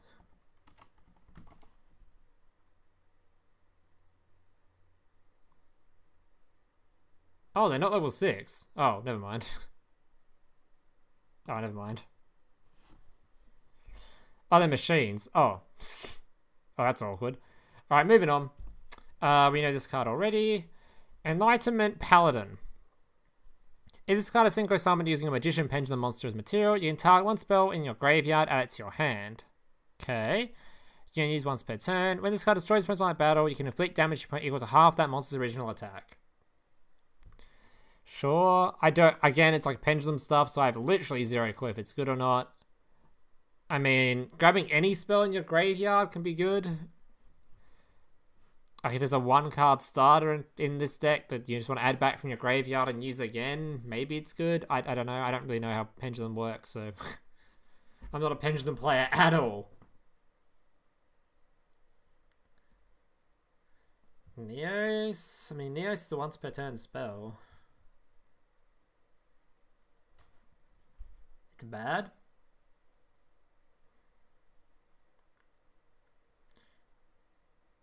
Like, unless this deck is like an insane non-hard once per turn spell card, I can't see this being that great. But there's like a crazy hard not once per turn a non-hard once per turn spell card, then maybe you'd want to use it.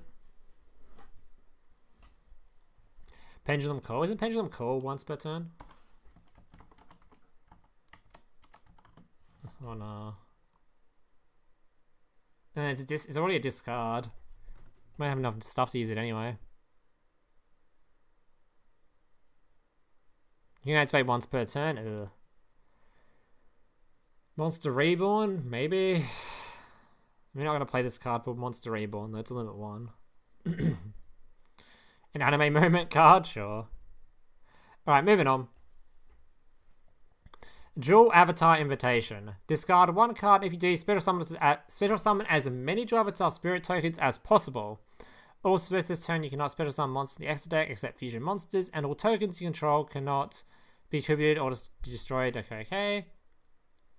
After summoning these tokens, you can apply this effect up to twice. Fusion summon one Duel Avatar fusion monster in the extra deck using monsters from your hand or field as fusion material. Now, this card seems kind of crazy. And this searches for it.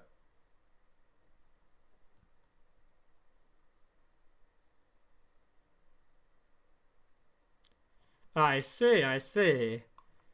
So, the awkward thing is I see no other fusion monsters here. So, these are the 3 you get to use. But this one seems pretty... Is this a quick play? It's not a quick play. But you do have a turn 1. You can just summon a negate turn 1.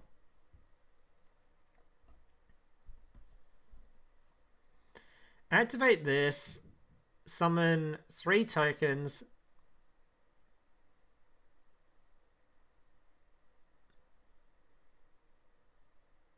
Use one effects monster for this one, so you have a negate on the field set up turn 1. And then I guess you just summon... Well, you're not summoning this thing. What the hell?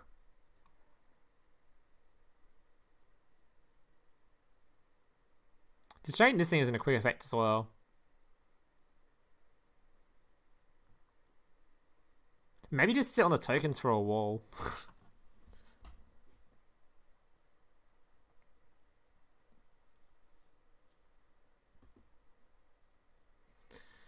Alright, well I quite like the idea of this deck. It just seems like the fusions are pretty average. But it might be somewhat playable to an extent. Going second, it seems okay, because you actually do stuff. It's just going first, it's sort of like, you get one negate pass, call it a day.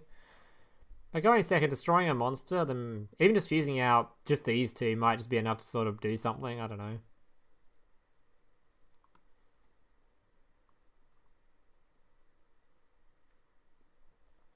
Neo's Fusion? I mean, it's not locked or anything, so sure. Scapegoat. Alright, well, we'll see how it goes when it's released. I'm not holding too much hope for it, but it's not the worst deck I've ever seen. This card is pretty stacked, just as one card alone, so we'll see. Alright, Crusadia Reclusia. You special summon this card from your hand to a zone that muscle points to. You only special summon, blah blah blah. If this card is normal special summon to a zone these points to, you target one Crusadia card you control and one card your opponent controls, destroy them.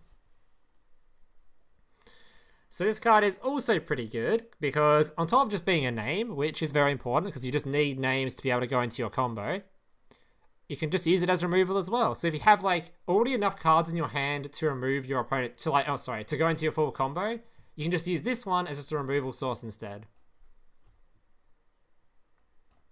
So if you notice your opponent's holding onto one lot of back row or something, you're just not sure what it is and you want to get rid of it before going further, you can destroy this card, pop your opponent's back row, then keep comboing with these dudes.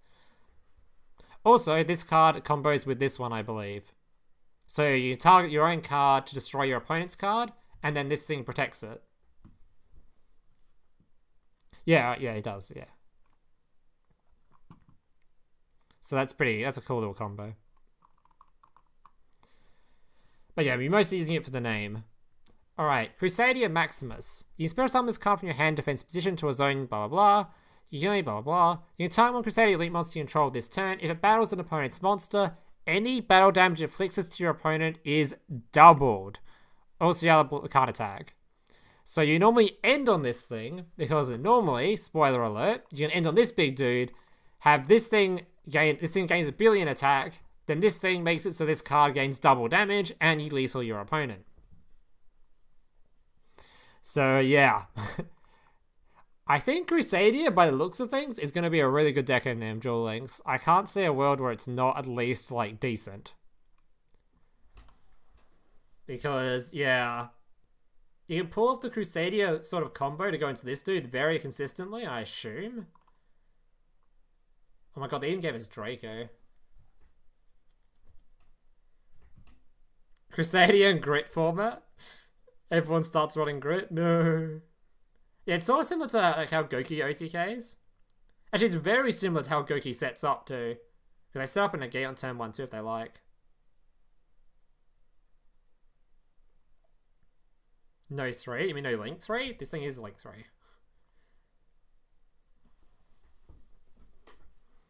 Bad link arrows? We'll see, we'll see. We also have Kaijus in this game, remember? Alright, moving on. Ring of Destruction. Okay. Battle Trap. So during your opponent's turn, target one face-up... Oh, it's not even a Battle Trap. This is a Battle Trap. During your opponent's turn, target one face-up monster your opponent controls whose attack is less than or equal to their life points. Destroy that face-up monster. If you do, take damage equal to the original attack. Also, inflict damage to your opponent equal to the damage they took. Actually, a really good card. Not even memeing. This will be pretty good in Duel Links. Like, actually, this will be good in Duel Links. It's a target remove. We already use target remove back row currently.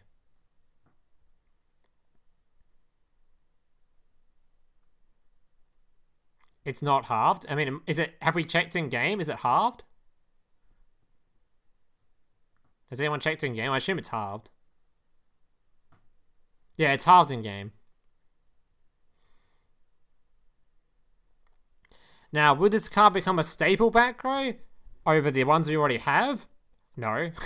Because you'd want to use Compulse over this because it's return removal, which is way better. It doesn't burn you. You want to use the what's it called? The stupid one that banishes one from your field, one from your opponent's after taking one from your opponent's graveyard. You 100% use that over this. Would you use this over that banish trap? The one that when you summon a monster it banishes instantly or destroys and banishes? Maybe. If anything though, this card's going to be good as just like, if you don't already have those staple back row cards, you can just play this card instead and it doesn't really matter. It's fine. So it's a good, if you want to just sort of, like if you're going for a Crusadia for example, and it's like your first Duel Links box, then it's a good box to go into because you have a staple back row without having to dig for those other ones. It's basically all it is. But yeah, it's not as good as Ice Dragon's Prison or anything. But it's not a bad back row at all. Definitely not a bad back row. If anything, I think I actually might even use this over, what's the tripod called? Oh, come on, website. Come on. Yeah, I might even use this over Bottomless, because I don't like Bottomless too much because of the fact that you can't activate it. Like, if you go second, you set this card, you can't remove something your opponent already has on the field, whereas this one can. I quite like it. I think this card will be alright. You can't kill with ring?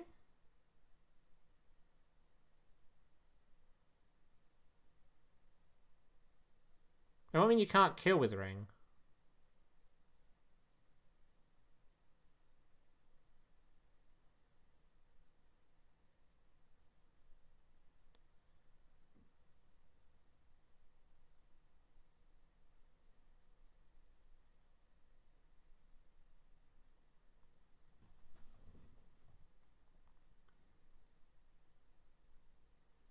What, the burn damage you kill with ring? I mean, I don't care about the burn damage. I just care that it's removal. I think you guys don't realize how little actual like target one removes there are in the game without having a cost attached to them. There's not many trap cards that target one remove without a cost attached to them.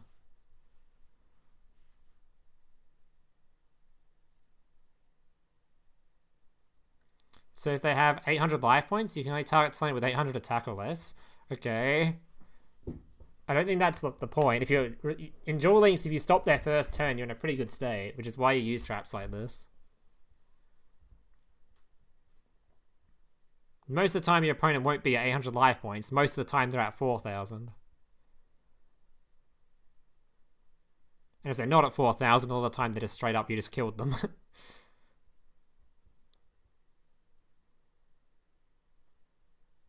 It's Raigeki Break without a discard? That's basically what I mean.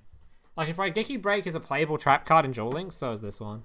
But depending if, like, would I play this over Bottomless? That's a hard state. You might be able to play this just, like, a one-of, maybe? Just because of the burn damage to sort of limit. See, because you don't want to use two of these. But I don't know. Either way, I don't think it really matters. If you're playing Bottomless or you're playing this, I don't think it really matters. It's fine. Yeah, let's move on. It doesn't matter too much.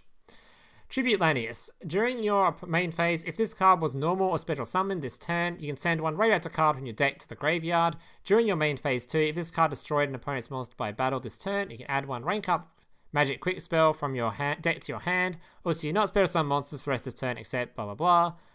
Okay. So I assume there's a Raidraptor you want in the graveyard. Yes? I assume there's a Raidraptor in the graveyard we want. That's why this is ultra rare, I assume, right? We haven't got to one yet, so the next one? Oh. Once per turn during your main phase, if this card was normal special summon this turn, you increase this card's level. Decrease the level of all Raidraptor monsters you control by 1. Okay, during your main phase, this card is in the graveyard because it was sent there this turn. You banish this card. Add one Raidraptor card from your deck to your hand. Okay, so you use this card to send this card to then search for another card. Okay. That's a combo, I guess. This card into this one to search for a card. Which I assume there was a Raidraptor that could special summon itself. Whatever it was. Which Raidraptor are we then summoning? Or was it a spell card? I don't know the combo with this deck. What are we summoning with this thing? Wasn't there a good Raidraptor in here? Where is he? Where's the one that searches itself? This one. So you can go summon this dude, send this guy, activate its effect, search for Fuzzy. Fuzzy can then summon itself, and then you can exceed summon and get a search for another Fuzzy. What happens if you don't open Lanius, though? I guess you just do the same thing, just with this dude instead? If you don't open this card, how are you getting hold of... Is this your only way to make rank 4s, is this dude?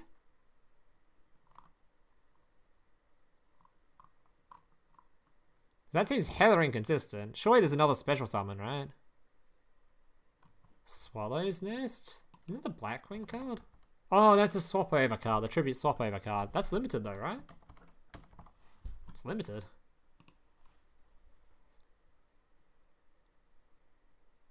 Or you end with their actual boss monster? I have no idea.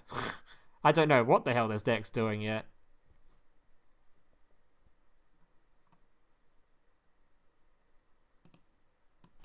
Vanishing? Lanius? What's that?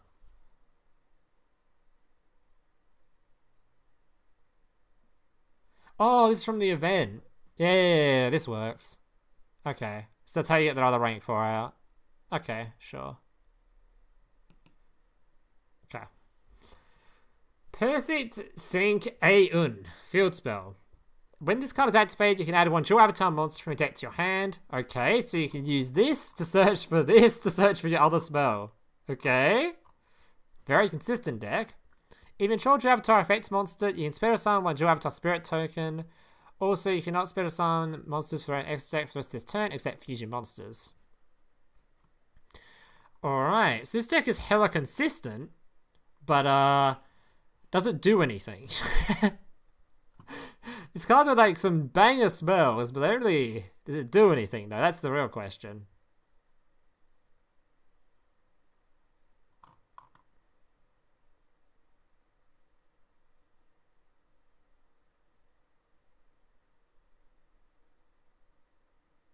I mean, to be fair, this card could actually use the tokens you summon to destroy as well. You don't actually have to fusion summon. But you probably still would.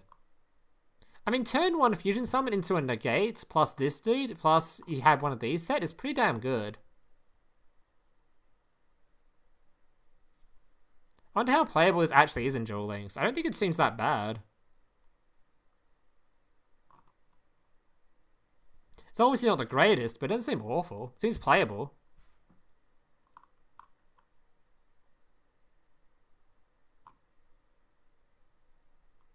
Definitely seems playable.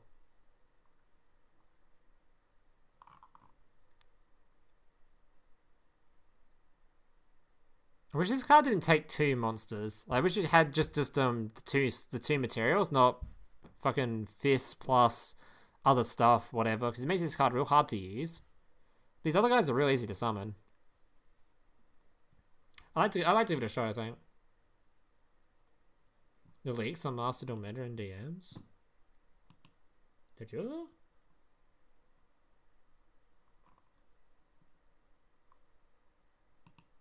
What's this from?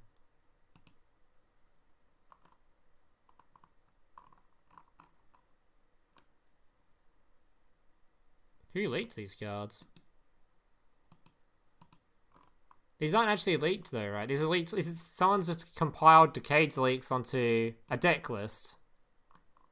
This isn't actually officially leaked yet. This is still leaked by Decade, which is not what we're going through, because I don't want to get in trouble from Konami. I don't want to be in Konami's bad books by going through leaks that are very sus. So I'm not going to do that.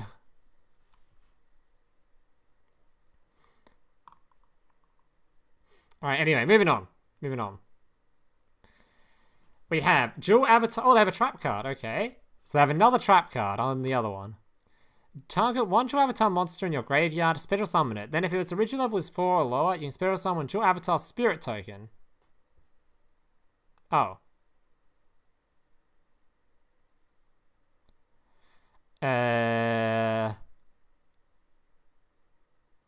It's a lot weaker for an ultra than I thought it would be. As it brings back the fusions as well. This was the trap searcher, right?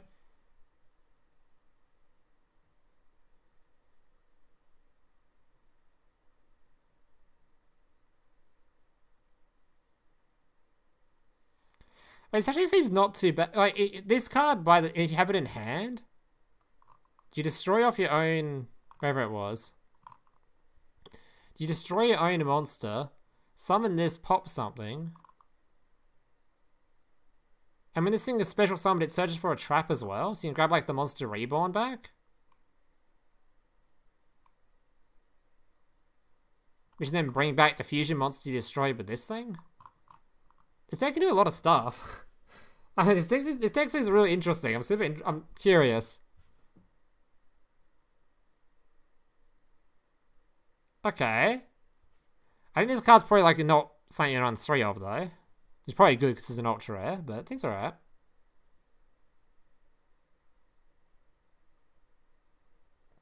Yeah, true. The trap card can copy during your opponent's turn, which is pretty crazy because it then copy the fusion spell.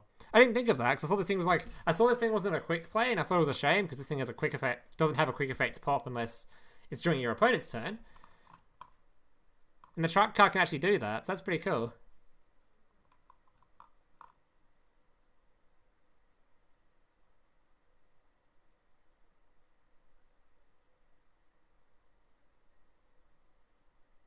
Damn. Hey, this deck is a lot better than I think it is, actually. I actually want to give this deck a shot. I'm actually more excited for this deck than I think I am for Raidraptor, which is probably saying something. Alright, Dimensional Fissure. Any monster... Okay, we know that card. Dark Requiem Exceeds Dragon. 3 level 5 monsters. If this card is Dark Rebellion Exceeds Dragon as a material, it gains these effects. Once per turn, you can detach one material from this card and target one face-up monster your opponent controls. Change its attack to 0. If you do, this card gains attack equal to that monster's original attack. When your opponent activates a monster effect, quick effect, you can attach one material from this card to negate the activation. If you do, destroy that card. Which is actually pretty sick. Then you can Spirit Summon when it exceeds monsters from your graveyard. Okay. Yeah, this card's pretty good. So you summon your Dark Rebellion Exceeds Dragon, which is pretty easy to do. Whoever he is. The standard rank 4 generic. Then you use a rank up magic on this dude. And you go into his negate. Wait, the negation's not once per turn? Oh my god, it's not. Huh. Huh.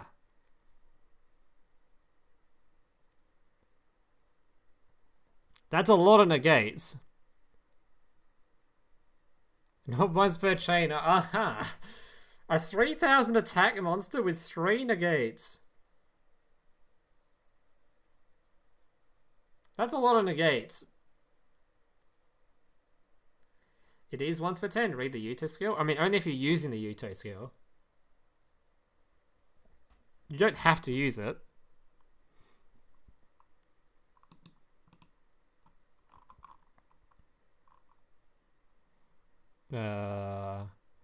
Is what only got the... Man, I was hoping the actual skill would be on here. Using the elite one, it has like weird wording, doesn't it? I think it's in here though.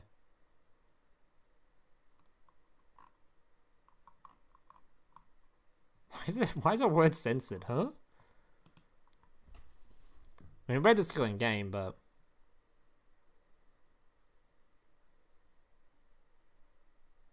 You have to play the PK engine and be very lucky with your draws. Card games on motorcycles! It doesn't sound too hard to do it without.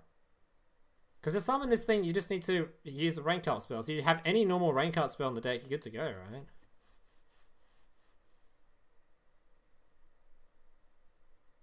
The UT skill is mandatory? Okay. Either way, even with one negate, it's pretty good. It's pretty poggers. Yeah, we read the lifetime mission in game earlier. But for some reason it's not on DLM yet, so I can't look at it, which is annoying, but... Maybe it is, they just haven't put it on a thing yet. Right? Wait, not that one. What is that one, isn't it? I've already forgotten what... Is it a Raidraptor skill? It's not, right? Rebellion. I don't care.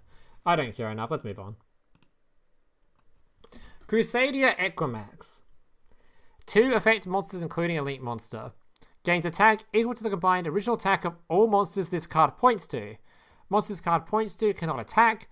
Once per turn, quick effect, you contribute 1 Crusadia monster or 1 World Legacy monster this card points to target 1 face-up card your opponent controls. Negate its effects until the end of this turn. So keep in mind this card can target anything. So it can target spell and trap cards and negate them as well. So your opponent activates a card to remove something, you can activate this to negate it. But the main reason to use this thing is you go full combo with your Crusadias, you activate Kaiju, your Kaiju put the Kaiju monster directly in front of this thing, it has 20 billion attack, you double this thing's attack, or double this thing's damage, and your opponent dies.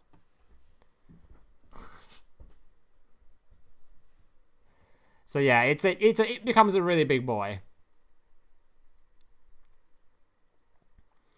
No, not sure how good this deck will be in Duel Links, so to find out. But it seems like it has the workings of at least a decent deck. Going first, I don't really see much of a play. Summoning this thing going first seems pretty bad. It's 1 negate, sort of. Similar to how like the Goki stuff works, only It doesn't really generate resources. It just tributes the monster and you don't get it back again.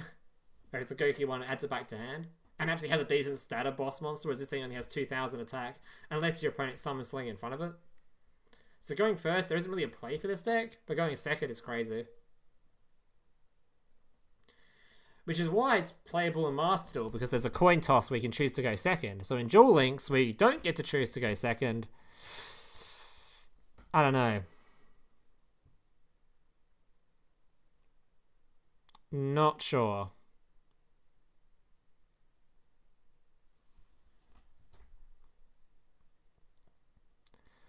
Alright. Crusadia Draco. You can spell summon this card from your hand in defense position to your zone elite monster points to. You can spell summon once per turn this way. If this card is normal special summon to a zone elite monster points to, you can target one Crusadia card in your graveyard, add it to your hand. So the reason this card's important is because you normal summon any of your other ones, whatever name it is, doesn't matter which. You normal summon it out. Link summon your Link 1, wherever he was. He was a rare or something, right? I know, wherever he was. Oh, here he is. Matt, you summon your Link 1 out, bring back, then you summon this card to the field, bring back the one you used for the normal summon, and you haven't used its special summon effects yet, so you can summon it to the field. So, yeah. Then you can go straight into your Link 3. So with any two Crusadias, you can go into this dude quite easily. Actually, you need this card a lot, though. Without this card, it becomes a lot harder.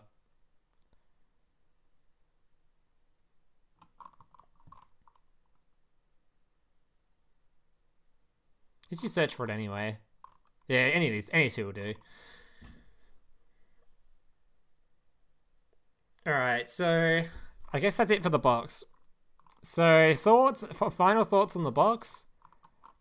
Crusadia seems pretty damn good. We're not sure how good though, since its turn 1 seems pretty average.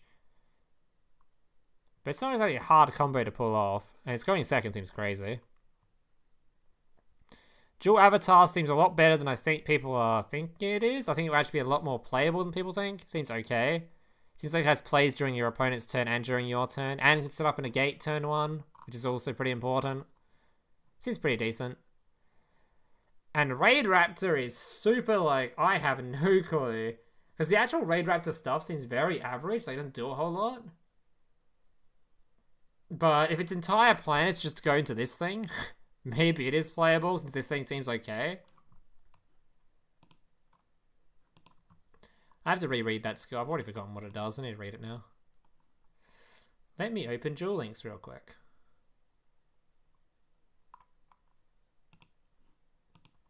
If it would display capture at some point, that'd be great.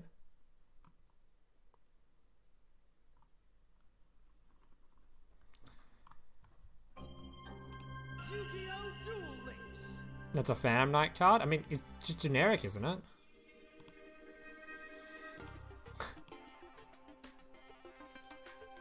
I don't remember if the skill had like requirements or anything on it. The thing just summons off the generic card, doesn't it?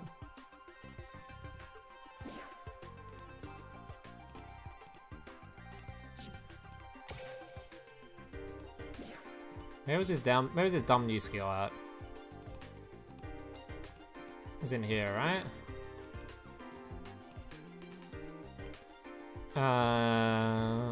Reveal a total of 2 Phantom Knight monsters and or Phantom Knight spell and trap cards from your hand. Return the one to them to the deck and send the other Phantom Knight monster from your deck to the graveyard. During this turn, you treat Phantom Knight monsters at level 4 when you exceed summon. Return exceeds materials from one dark material exceeds during your control and increase attack by 500 this turn. During your opponent's next turn, I'll set blah blah blah.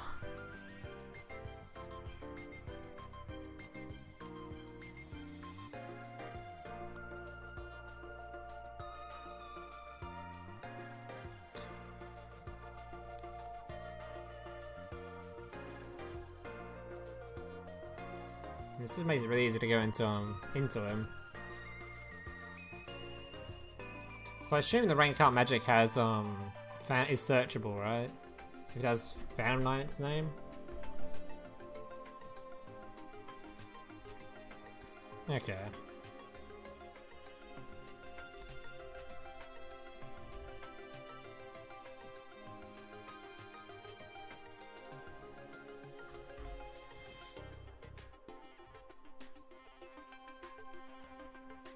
Why are we like why are we ever using the second effect?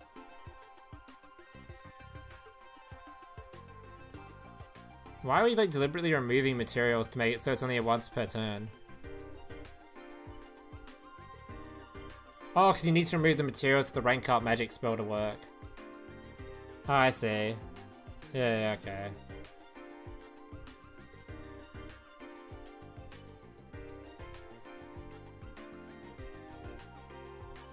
Alright, sure. Yeah, PK seems pretty damn good. PK just got a negate and like a foolish barrel style effect, which is pretty sick. Alright, well, I don't know what to say about this box. Seems like a pretty decent box. Code Tour got some support in this card, which seems pretty crazy. That's already a video right there, just off that card. I'll try and make a Raidraptor one, maybe, though I don't really see what they're going to do. And this deck doesn't really summon anything. Unless maybe the level up rewards will be nuts. We don't know what the level ups are yet, right? So maybe the level ups are insanely crazy and give us something worth going into. I think we're missing a few cards still. Maybe the skills will give us something crazy. I know a few of them are leaked, but... This card seems good for PK, Crusadia seems okay, and this random avatar stuff seems okay. Make a Phantom Knight video? Probably will, because I already own the Phantom Knight cards, so it's free content, so probably will. Should I sell my kidney or nah? Probably not. I think Mech Knight's probably still gonna be the best deck after this this box release. I don't think it's gonna change. Even with the ban list, I still think Mech Knight's probably still gonna be the best deck. Just IB locking people and calling it a day.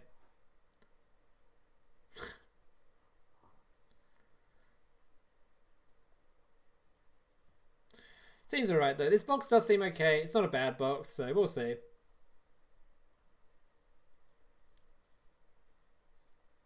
Alright boys, I'm kind of fucking...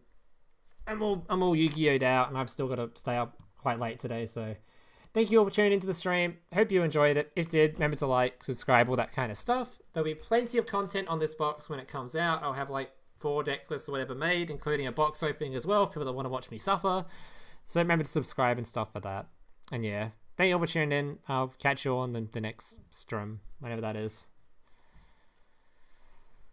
Thank you all for watching. I'm out of here. It's been fun, gamers.